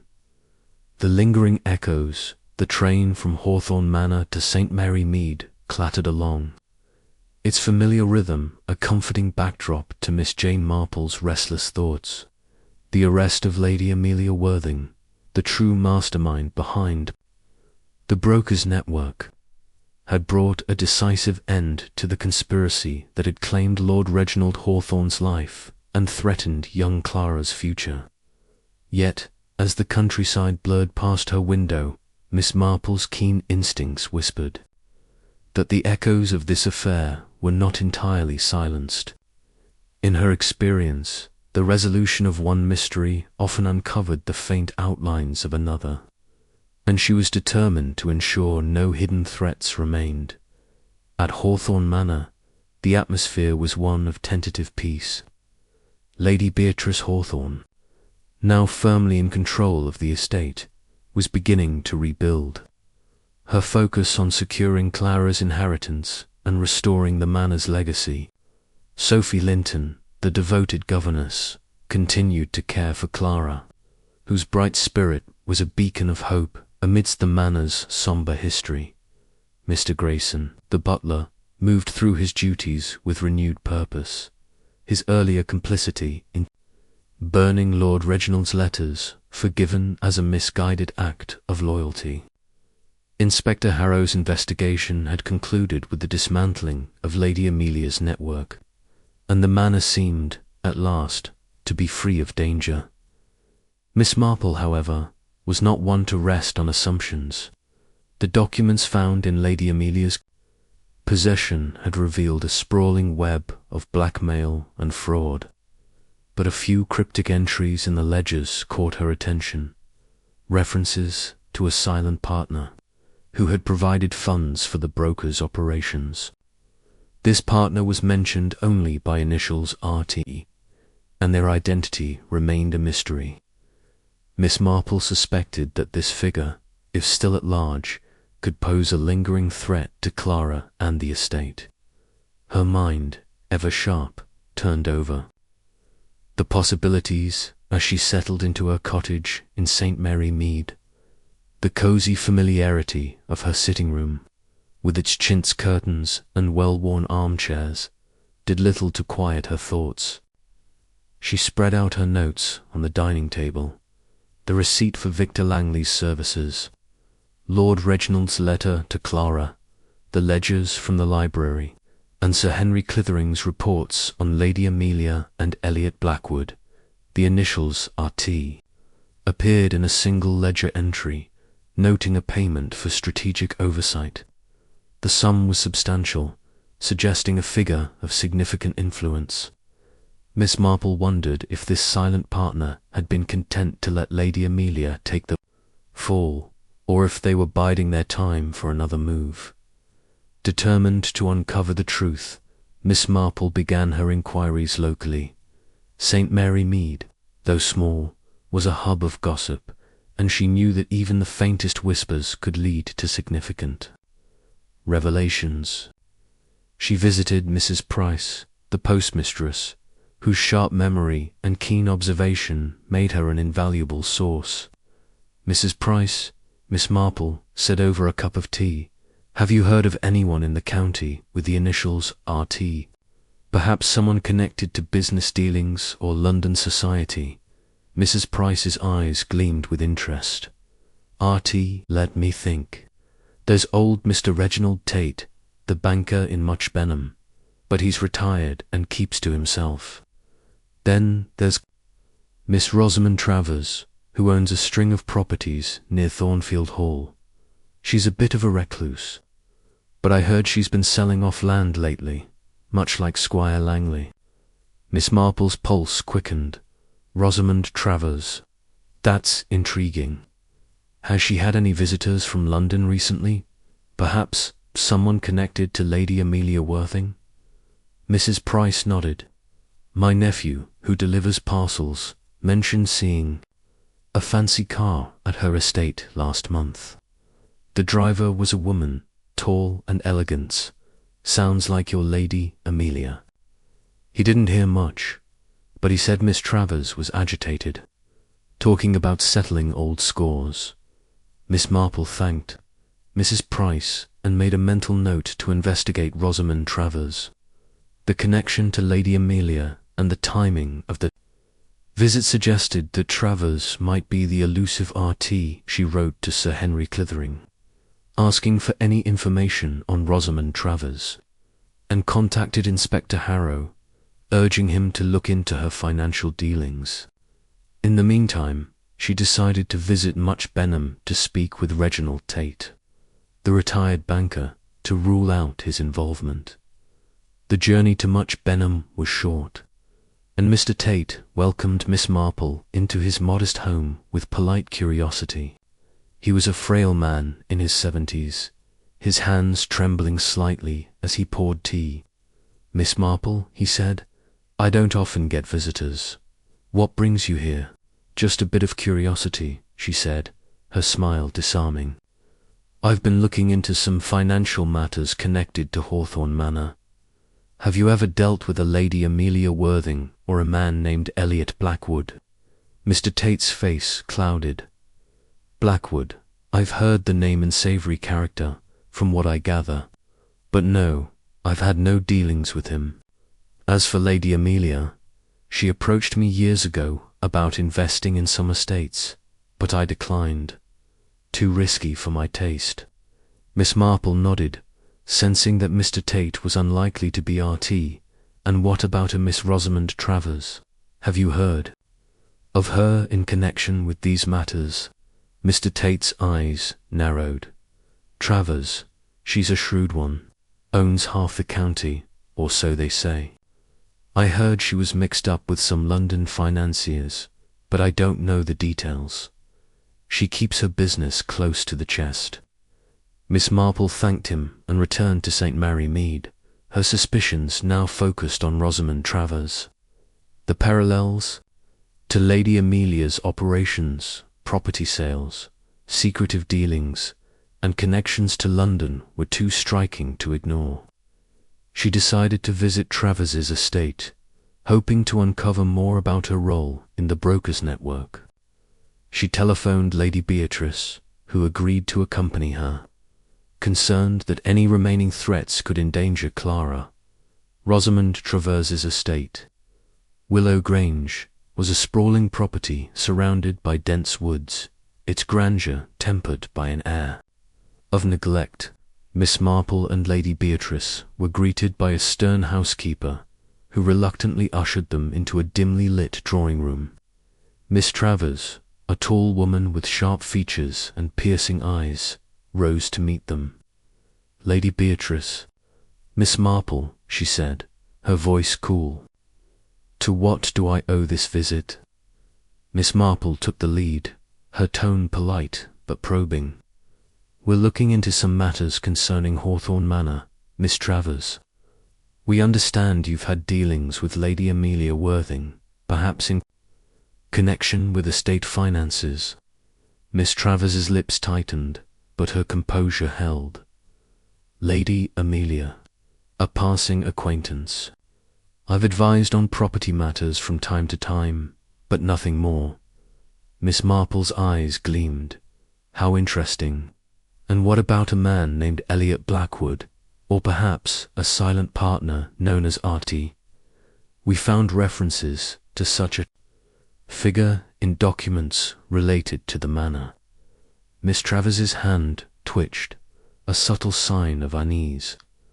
I know nothing of Blackwood or any RT you're fishing, Miss Marple. Perhaps, Miss Marple said, her smile unwavering.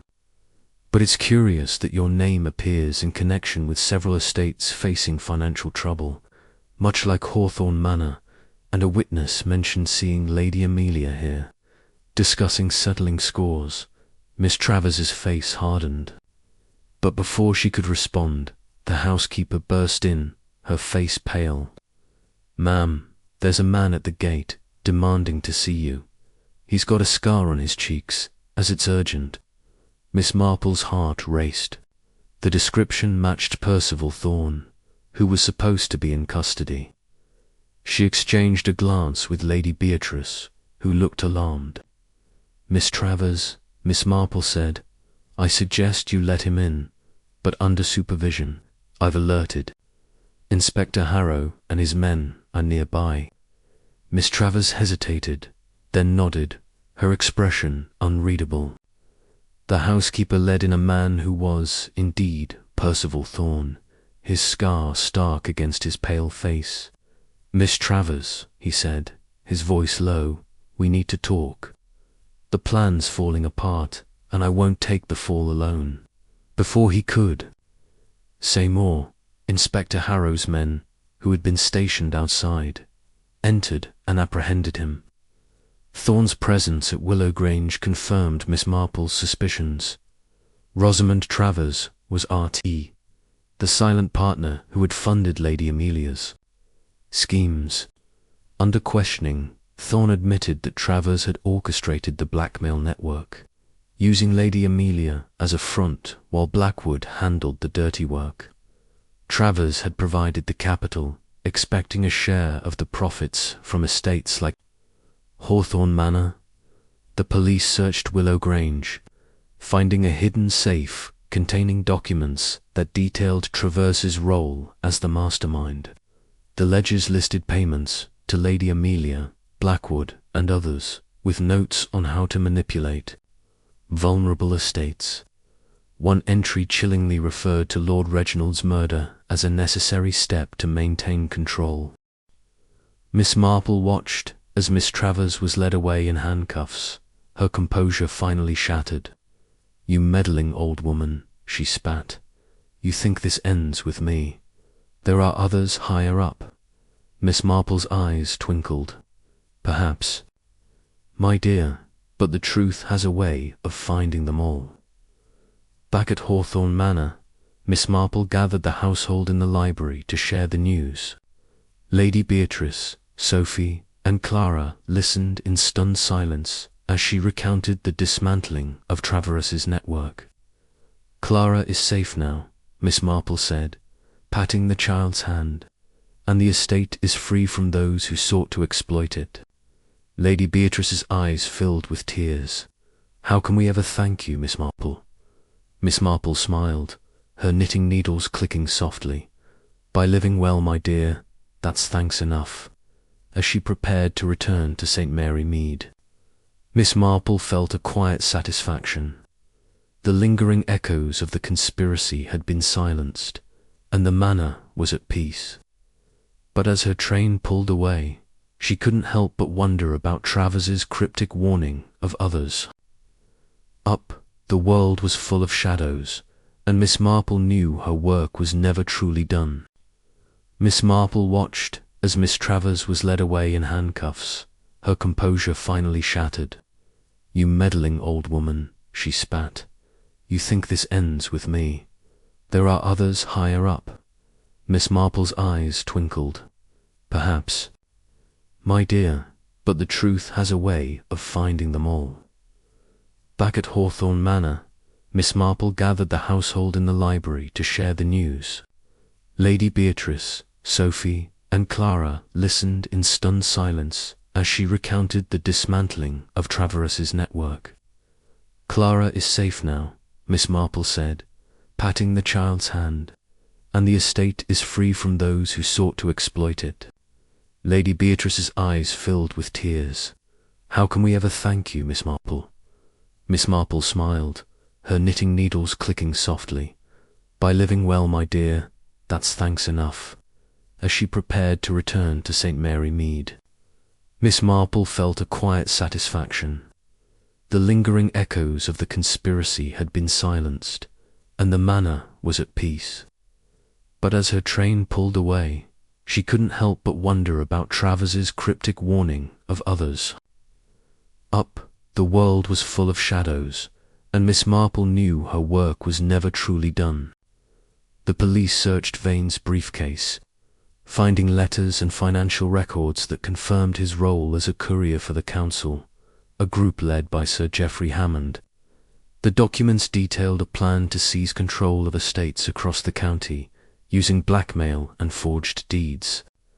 Hawthorne Manor had been a prime target, and Lord Reginald's murder was a calculated move to eliminate his resistance.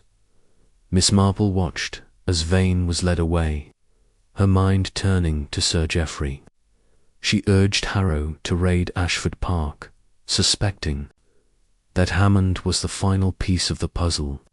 The police returned that evening, arresting Sir Geoffrey after finding a hidden safe in his study, filled with evidence of his role as the council's leader.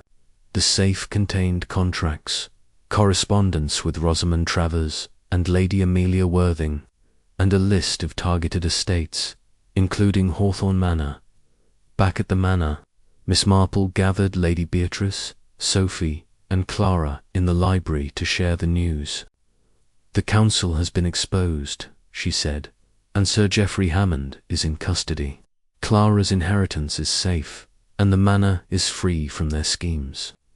Lady Beatrice's eyes filled with tears. "Miss Marple, you've saved us again. How can we ever repay you?" Miss Marple smiled, her knitting needles clicking softly. "By keeping Clara safe and the manor strong, my dear. That's all the thanks I need." As she boarded the train back to St. Mary Mead, Miss Marple felt a quiet satisfaction. The hidden motive had been uncovered, and the council's web of deceit was dismantled. But as the countryside rolled past, she knew that the world was full of secrets, waiting for her keen eyes to bring them into the light. Chapter 11. The last veiled train to St. Mary Mead rolled through the verdant countryside, its steady rhythm a familiar comfort to Miss Jane Marple as she gazed out the window. The arrest of Sir Geoffrey Hammond, the head of the shadowy council, had brought a decisive end to the conspiracy that had ensnared Hawthorne Manor and other estates. The intricate web of blackmail, fraud, and murder that had claimed Lord Reginald Hawthorne's life was unravelled, securing young Clara's inheritance and restoring peace to the manor. Yet, as the familiar spire of St. Mary Mead's church came into view, Miss Marple's sharp mind lingered on a nagging doubt. Sir Geoffrey's swift capitulation and the completeness of the evidence found at Ashford Park felt almost too perfect, as if one final veil remained over the truth. In her experience, the deepest secrets were often the last to be uncovered, and she was determined to ensure no hidden threats lingered at Hawthorne Manor. The atmosphere was one of cautious celebration. Lady Beatrice Hawthorne, now a confident steward of the estate, was overseeing repairs and planning for Clara's future. Sophie Linton, the devoted governess, filled the manor with warmth, her care for Clara unwavering Mr. Grayson, the butler, moved through his duties with a renewed sense of purpose, his earlier missteps forgiven as acts of loyalty to Lord Reginald. Inspector Harrow's investigation had concluded with the dismantling of the council, and the manor seemed poised for a new chapter.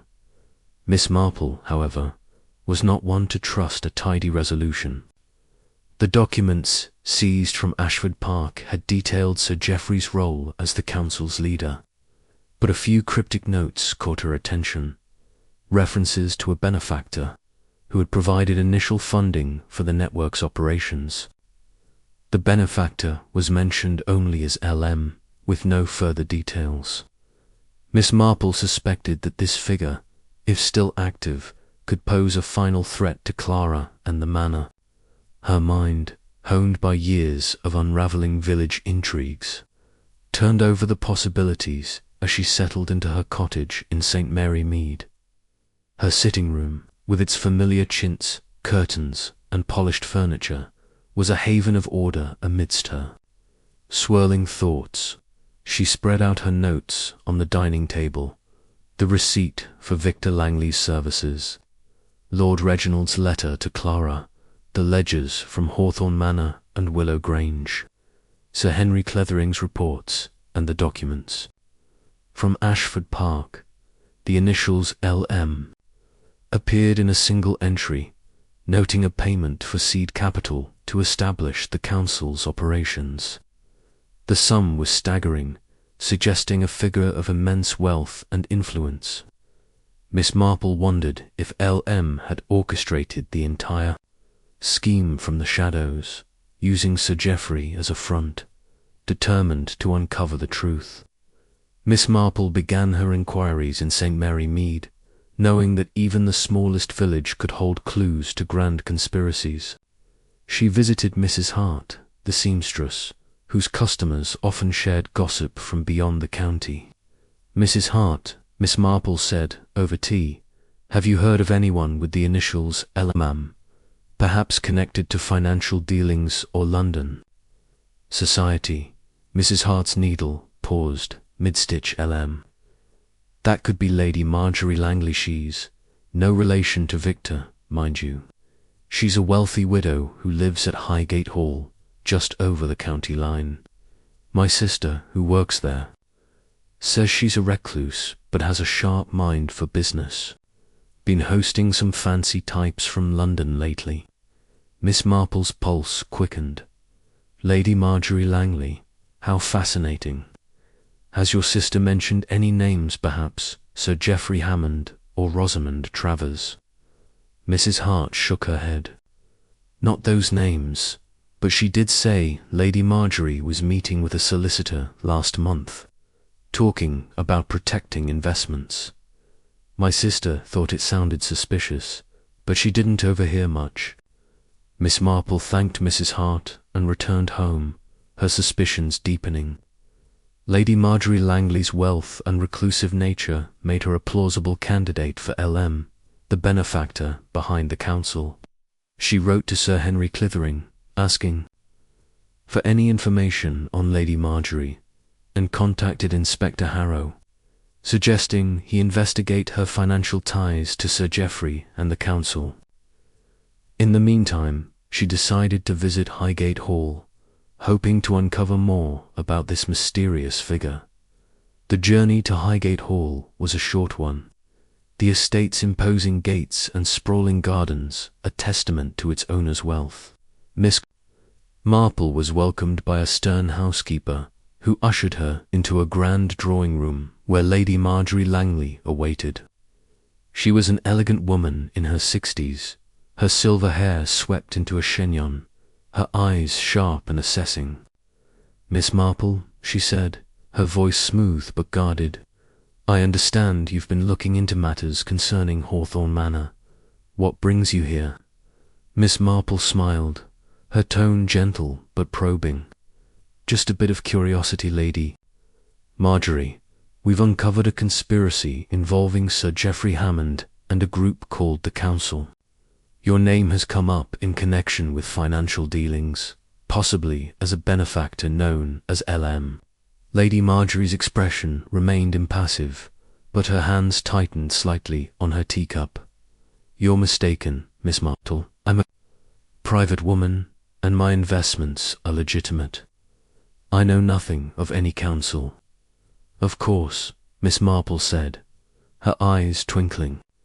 "But it's curious that your estate has been hosting visitors from London, including a solicitor who discussed protecting investments.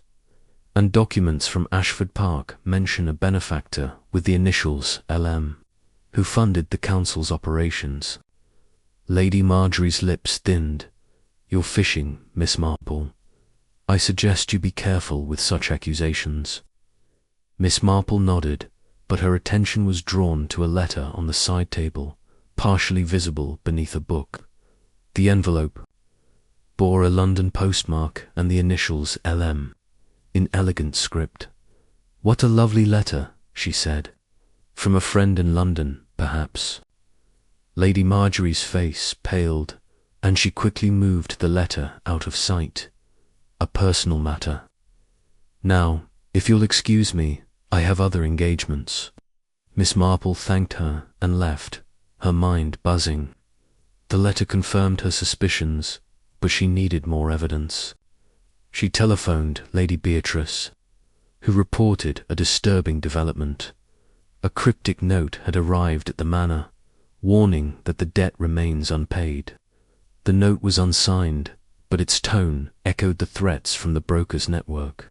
Miss Marple suspected that Lady Marjorie was tying up loose ends, perhaps to protect her own interests.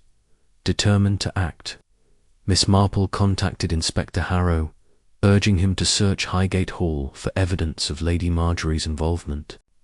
She also enlisted Sir Henry Clithering, who confirmed that Lady Marjorie had a history of discreet investments in troubled estates, often through intermediaries like Sir Geoffrey Hammond. Sir Henry promised to dig deeper, while Miss Marple returned to Hawthorne Manor to ensure Clara's safety at the manor. She found Sophie and Clara in the nursery, the child clutching her doll. "Miss Marple," Sophie said, her voice anxious, "there was another note this morning, slipped under the front door. It said, 'The council may be gone, but the price is still due.'" Miss Marple's heart sank, but her resolve hardened. She examined the note, its typed text similar to earlier threats. "We must draw Lady Marjorie out," she said. "If she's the benefactor, she'll act to protect her investment." With Lady Beatrice's agreement, Miss Marple devised a plan, announced that Hawthorne Manor was transferring Clara's inheritance to a protected trust in London, out of reach of any remaining conspirators. The rumour was spread through the village, and Miss Marple ensured it reached Highgate Hall.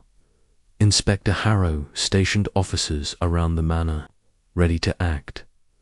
That night, as the household waited in tense silence, a car approached the manor's gates. A figure emerged, a woman matching Lady Marjorie's description, accompanied by a man with a briefcase. Miss Marple watched from the library window as they were intercepted by Harrow's men. Lady Marjorie's composure cracked as she was confronted with the evidence, the letter from her table, seized during a search of Highgate Hall, detailed her role as the council's benefactor, funding its operations through a network of offshore accounts. Under questioning, she admitted to orchestrating the scheme, using Sir Geoffrey as a front to avoid scrutiny. She had targeted Hawthorne Manor for its wealth, and Lord Reginald's murder was a desperate act to prevent his exposure of the council. The debt notes were her final attempt to intimidate Lady Beatrice into compliance. The police searched Highgate Hall, finding a hidden vault containing records of Lady Marjorie's transactions with dozens of estates. The evidence was damning, ensuring her conviction and the final dismantling of the conspiracy. At Hawthorne Manor, Miss Marple gathered Lady Beatrice, Sophie, and Clara in the drawing room. "The last veil has been lifted," she said. "Clara is safe, and the manor is yours to rebuild." Lady Beatrice's eyes filled with tears. "Miss Marple, you've given us our lives back." Miss Marple smiled, her knitting needles clicking softly. "The truth always finds its way, my dear. It's just a matter of lifting the right veil." As she boarded the train back to St. Mary Mead, Miss Marple felt a quiet satisfaction. The hidden motive was uncovered, and the manor was free. But, as the countryside rolled past, she knew that other veils awaited, hiding secrets only her keen eyes could reveal. Chapter 12. The unseen ripples the train to St. Mary Mead hummed along its familiar track. The rolling hills of the countryside a soothing blur outside Miss Jane Marple's window. The resolution of the Hawthorne Manor case, with the arrest of Lady Marjorie Langley as the true benefactor behind the council's nefarious schemes, had brought a satisfying conclusion to a tangled web of blackmail, fraud, and murder. Lord Reginald Hawthorne's death was avenged. Young Clara's inheritance was secure, and the manor was poised for a brighter future. Yet, as the familiar spire of St. Mary Mead's church came into view, Miss Marple's sharp mind remained restless. Lady Marjorie's confession had tied up many loose ends, but her cryptic allusion to others higher up echoed in Miss Marple's thoughts, suggesting that the ripples of this conspiracy might extend further than she had uncovered. In her experience, the deepest truths often lay beneath the surface, like stones in a still pond, sending unseen ripples outward. At Hawthorne Manor, a tentative peace had taken hold. Lady Beatrice Hawthorne, now a confident steward of the estate, was overseeing repairs and planning for Clara's education, determined to honour her late husband's legacy. Sophie Linton, the devoted governess, filled the manor with warmth, her care for Clara a constant source of comfort. Mr. Grayson, the butler, moved through his duties with quiet dignity, his earlier missteps forgiven as acts of misguided loyalty. Inspector Harrow's investigation had dismantled the council's network, and the manor seemed, at last, to be free of external threats. Miss Marple, however, was not one to trust a seemingly perfect resolution. The documents seized from Highgate Hall had detailed Lady Marjorie's role as the council's benefactor, but a few entries caught her attention. Vague references to a patron, described as providing strategic guidance for the network's operations. The patron was mentioned only by the initials CB, with no further details. Miss Marple suspected that this figure, if still active, could pose a lingering threat to Clara and the manor. Her mind, honed by years of unravelling village intrigues, turned over the possibilities as she settled into her cottage in St. Mary Mead. Her sitting room, with its chintz, curtains, and polished furniture, was a haven of order amidst her swirling thoughts. She spread out her notes on the dining table, the receipt for Victor Langley's services, Lord Reginald's letter to Clara, the ledgers from Hawthorne Manor, Willow Grange, and Highgate Hall, Sir Henry Clithering's reports, and the documents from Ashford Park. The initials CB appeared in a single entry, noting a payment for consultation and oversight. The sum was substantial, suggesting a figure of considerable influence, possibly higher up the chain than even Lady Marjorie. Miss Marple wondered if CB had orchestrated the entire scheme from the shadows, using Lady Marjorie as a proxy to avoid scrutiny. Determined to uncover the truth, Miss Marple began her inquiries in St. Mary Mead, knowing that even the smallest village could hold clues to grand conspiracies. She visited Mrs. Price, the postmistress, whose memory for letters and visitors was unmatched. "Mrs. Price," Miss Marple said over a cup of tea, "have you heard of anyone with the initials CB? Perhaps connected to financial dealings or London society?" Mrs. Price's brow furrowed. "CB. That could be Sir Charles Balfour, A gentleman with a big house in London and a summer place near Much Benham. My cousin, who works at the post office there, says he's been getting a lot of mail from London lately, fancy envelopes, sealed tight. She thought it odd for a man who keeps to himself. Miss Marple's pulse quickened. Sir Charles Balfour, how intriguing. Has your cousin mentioned any visitors to his estate, perhaps connected to Lady Marjorie Langley or Sir Geoffrey Hammond? Mrs. Price nodded. She did say a woman visited last month, tall and elegant, like your Lady Marjorie, and there was a man with a scar on his cheeks. Sounds like that Percival Thorne you mentioned before. They were in a hurry, didn't stay long. Miss Marple thanked Mrs. Price and returned home, her suspicions deepening. Sir Charles Balfour's connection to Lady Marjorie and Percival Thorne suggested he could be the elusive C.B. she wrote to Sir Henry Clithering, asking for any information on Balfour, and contacted Inspector Harrow, urging him to investigate his financial ties to the council. In the meantime, she decided to visit Balfour's summer estate, Ravenswood, hoping to uncover more about his role in the conspiracy. The journey to Ravenswood was a short one, the estate's Gothic architecture and sprawling grounds exuding an air of secrecy. Miss Marple was welcomed by a butler, who introduced her to Lady Victoria Balfour, Sir Charles's sister, who managed the estate in his absence. She was a formidable woman with sharp eyes and a guarded demeanour. Miss Marple, she said, her voice cool, what brings you to Ravenswood?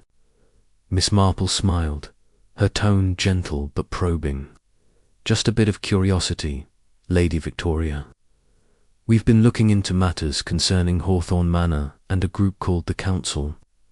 Your brother's name has come up in connection with financial dealings, possibly as a figure known as C.B.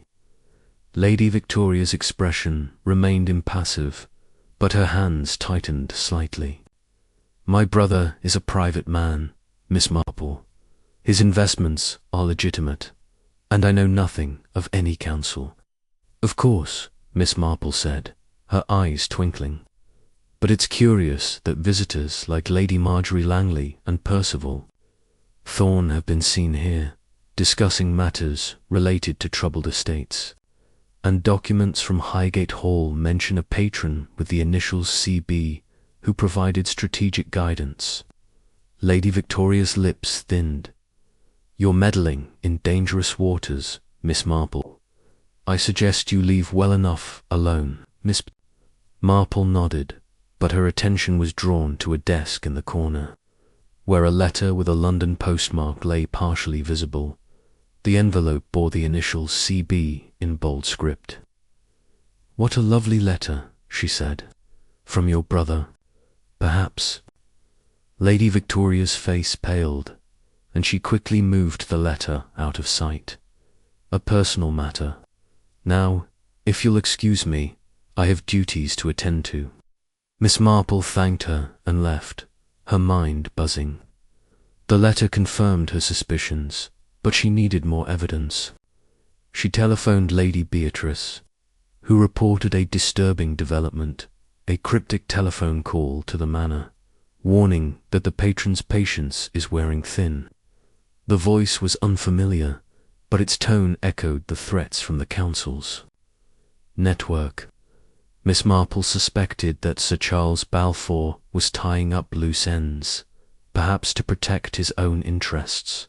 Determined to act, Miss Marple contacted Inspector Harrow, urging him to search Ravenswood for evidence of Balfour's involvement. She also enlisted Sir Henry Clithering, who confirmed that Sir Charles had a reputation for discreet investments in troubled estates, often through intermediaries like Lady Marjorie. Sir Henry promised to dig deeper, while Miss Marple returned to Hawthorne Manor to ensure Clara's safety. At the manor, she found Sophie and Clara in the garden, the child playing near the fountain.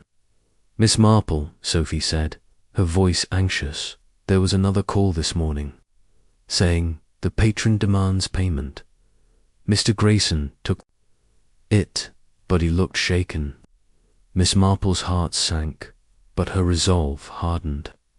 She examined the Manor's telephone records, noting a London number that matched one found in Lady Marjorie's documents. "We must draw Sir Charles out," she said. "If he's the patron, he'll act to protect his investment." With Lady Beatrice's agreement, Miss Marple devised a plan, announced that Hawthorne Manor was liquidating assets to settle all remaining debts, a move that would render the estate unprofitable for the patron. The rumour was spread through the village, and Miss Marple ensured it reached Ravenswood. Inspector Harrow stationed officers around the manor, ready to act. That night, as the household waited in tense silence, a car approached the manor's gates. A tall, distinguished man emerged Sir Charles Balfour, his face stern but composed. Miss Marple watched from the library window as he was intercepted by Harrow's men. He carried a briefcase, which the police searched, finding letters and financial records that confirmed his role as the patron. The documents detailed his oversight of the council's operations, including orders to eliminate Lord Reginald when he threatened to expose the scheme. Under questioning, Sir Charles admitted to funding the council, using Lady Marjorie as a front to avoid scrutiny. He had targeted Hawthorne Manor for its wealth, and Lord Reginald's murder was a calculated act to maintain control. The threatening calls were his final attempt to intimidate Lady Beatrice into compliance.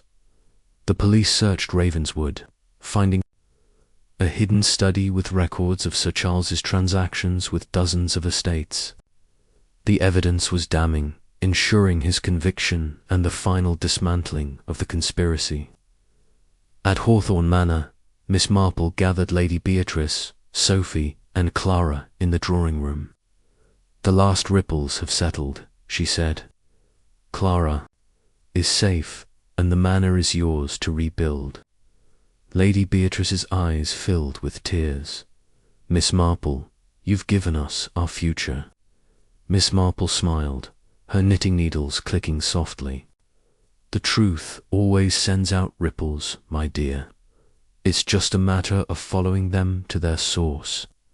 As she boarded the train back to St. Mary Mead, Miss Marple felt a quiet satisfaction.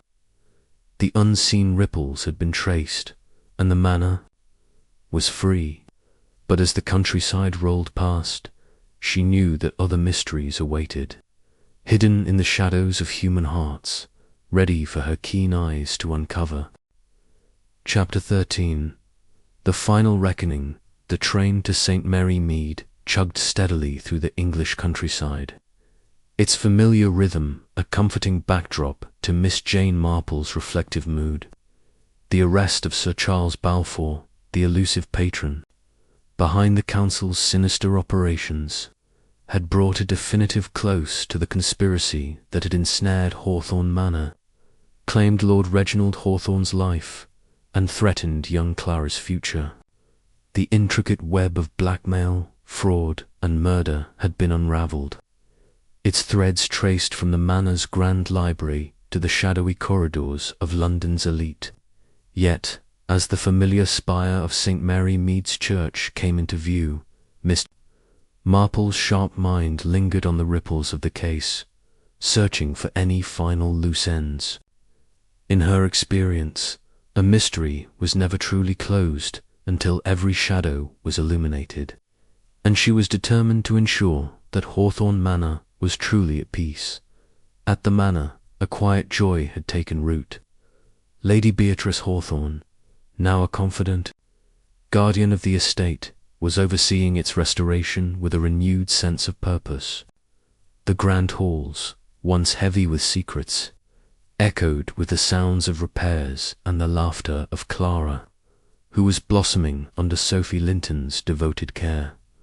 Mr. Grayson, the butler, moved through his duties with a lightness that belied his earlier burdens, his loyalty to the family reaffirmed.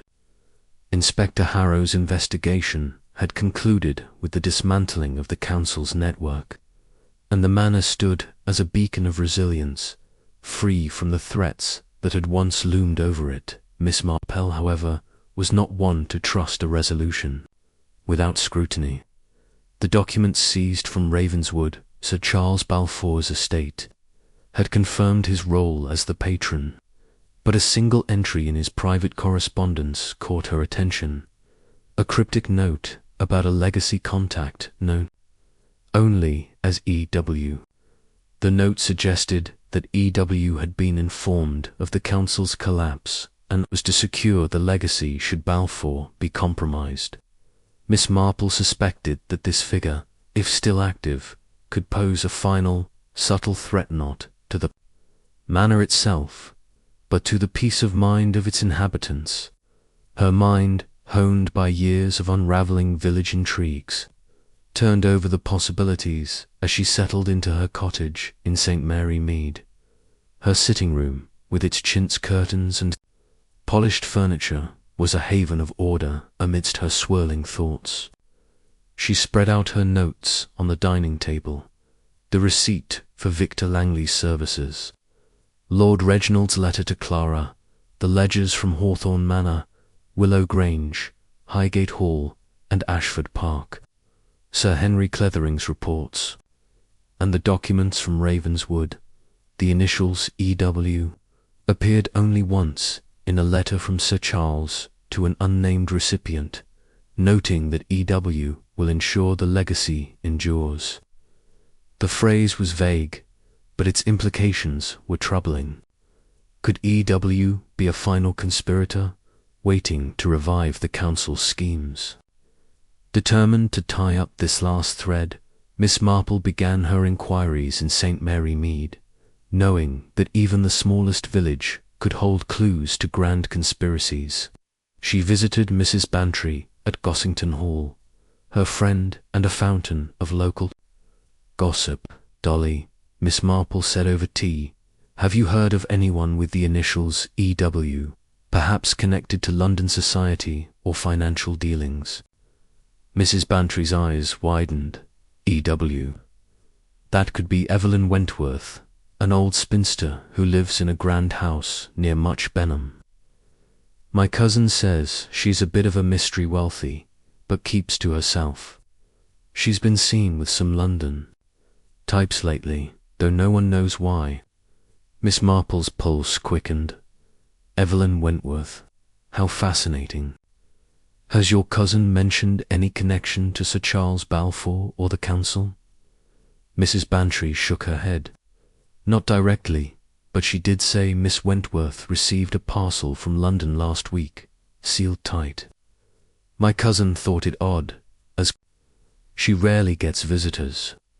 Miss Marple thanked Mrs. Bantry and returned home, her suspicions deepening.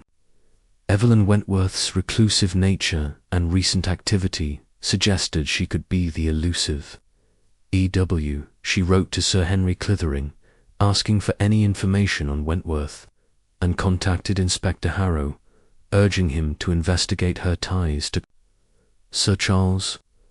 In the meantime, she decided to visit Wentworth's estate, Greystone House, hoping to uncover her role in the conspiracy's aftermath. The journey to Greystone House was short. The estate's austere facade and overgrown gardens, exuding an air of secrecy. Miss Marple was welcomed by a nervous maid, who ushered her into a dimly lit parlour where Evelyn Wentworth awaited. She was a frail woman in her 70s, her sharp eyes belying her delicate frame. "Miss Marple," she said, her voice soft, but wary, "I've heard of your reputation. What brings you to Greystone House?" Miss Marple smiled, her tone gentle but probing. "Just a bit of curiosity, Miss Wentworth. We've been looking into matters concerning Hawthorne Manor and a group called the Council. Your name has come up in connection with Sir Charles Balfour, possibly as a legacy contact known as E.W. Miss Wentworth's hands trembled slightly, but her expression remained composed. "You're mistaken, Miss Marple. I'm a private woman, and my dealings are minimal. I know nothing of any counsel." "Of course," Miss Marple said, her eyes twinkling. "But it's curious that you've received parcels from London recently, possibly from Sir Charles, and documents from his estate mention a legacy contact with the initials E.W., tasked with securing the council's legacy. Miss Wentworth's lips thinned. "You're meddling in matters you don't understand, Miss Marple. I suggest you leave." Miss Marple nodded, but her attention was drawn to a bookshelf, where a photograph showed Miss Wentworth with Sir Charles at a London event. "What a lovely photograph," she said. "Taken at a club in Mayfair, perhaps." Miss Wentworth's face paled, and she quickly stood. "A personal keepsake. Now, if you'll excuse me, I have other matters to attend to." Miss Marple thanked her and left, her mind buzzing. The photograph confirmed a connection, but she needed more evidence. She telephoned Lady Beatrice, who reported a new development. A letter had arrived at the manor, addressed to Clara, with no return address. It read, "The legacy endures. Be vigilant." The handwriting matched a sample found in Sir Charles's documents, suggesting a final warning from E.W. Miss Marple's heart sank, but her resolve hardened. She contacted Inspector Harrow, urging him to search Greystone House for evidence of Miss Wentworth's involvement. She also enlisted Sir Henry Clithering, who confirmed that Evelyn Wentworth had a history of discreet investments in London, often acting as a silent partner in financial schemes. Sir Henry promised to dig deeper, while Miss Marple returned to Hawthorne Manor to protect Clara at the manor. She found Sophie and Clara in the nursery, the child clutching her doll. "Miss Marple," Sophie said, her voice anxious, "another letter came this morning, slipped under the door. It said, 'The legacy will not be forgotten.'" Miss Marple examined the letter, its tone echoing the earlier warning. "We must draw Miss Wentworth out," she said. "If she's E.W., she'll act to protect her legacy, with Lady Beatrice's agreement." Miss Marple devised a final plan. Announced that Hawthorne Manor was donating a portion of Clara's inheritance to a public trust, ensuring it could never be targeted by remaining conspirators. The rumour was spread through the village, and Miss Marple ensured it reached Greystone House. Inspector Harrow stationed officers around the manor, ready to act. That night, as the household waited in tense silence, a figure approached the manors. Gates, an elderly woman, matching Miss Wentworth's description, carrying a small case. Miss Marple watched from the library window as she was intercepted by Harrow's men. The case contained letters and financial records confirming her role as E.W., the legacy contact tasked with preserving the council's influence. She had been Sir Charles's confidant, funding his initial schemes and planning to revive them after his arrest. Under questioning, Miss Wentworth admitted to sending the warning letters, hoping to intimidate Lady Beatrice into compliance. She had no direct role in Lord Reginald's murder, but had known of the council's plans and chosen to protect her investment. The police searched Greystone House, finding a hidden safe with documents detailing her role as the council's silent overseer, tying up the final thread of the conspiracy at Hawthorne Manor. Miss Marple gathered Lady Beatrice, Sophie, and Clara in the drawing room. "The last veil has been lifted," she said. "Miss Wentworth was the final link, and with her arrest, the conspiracy is truly ended. Clara is safe, and the manor is yours to rebuild." Lady Beatrice's eyes filled with tears. "Miss Marple, you've given us more than we could ever repay." Miss Marple smiled, her knitting needles clicking softly. "The truth is its own reward, my dear. It's just a matter of following the last ripple to its source. As she boarded the train back to St. Mary Mead, Miss Marple felt a profound satisfaction. The final reckoning had been reached, and Hawthorne Manor was free at last. The grand estate stood as a testament to resilience, its halls filled with hope for Clara's future. Lady Beatrice would lead with strength, Sophie with care, and Mr. Grayson with loyalty, ensuring the manor's legacy endured. Back in her cottage, Miss Marple settled into her armchair, her knitting resuming its familiar rhythm. The case was closed, the shadows dispelled, and the truth fully revealed. Yet, as she gazed out at the quiet village, she knew that other mysteries awaited, hidden in the hearts of those she passed each day. With her keen eyes and gentle wisdom, Miss Marple was ready to meet them, one thread at a time.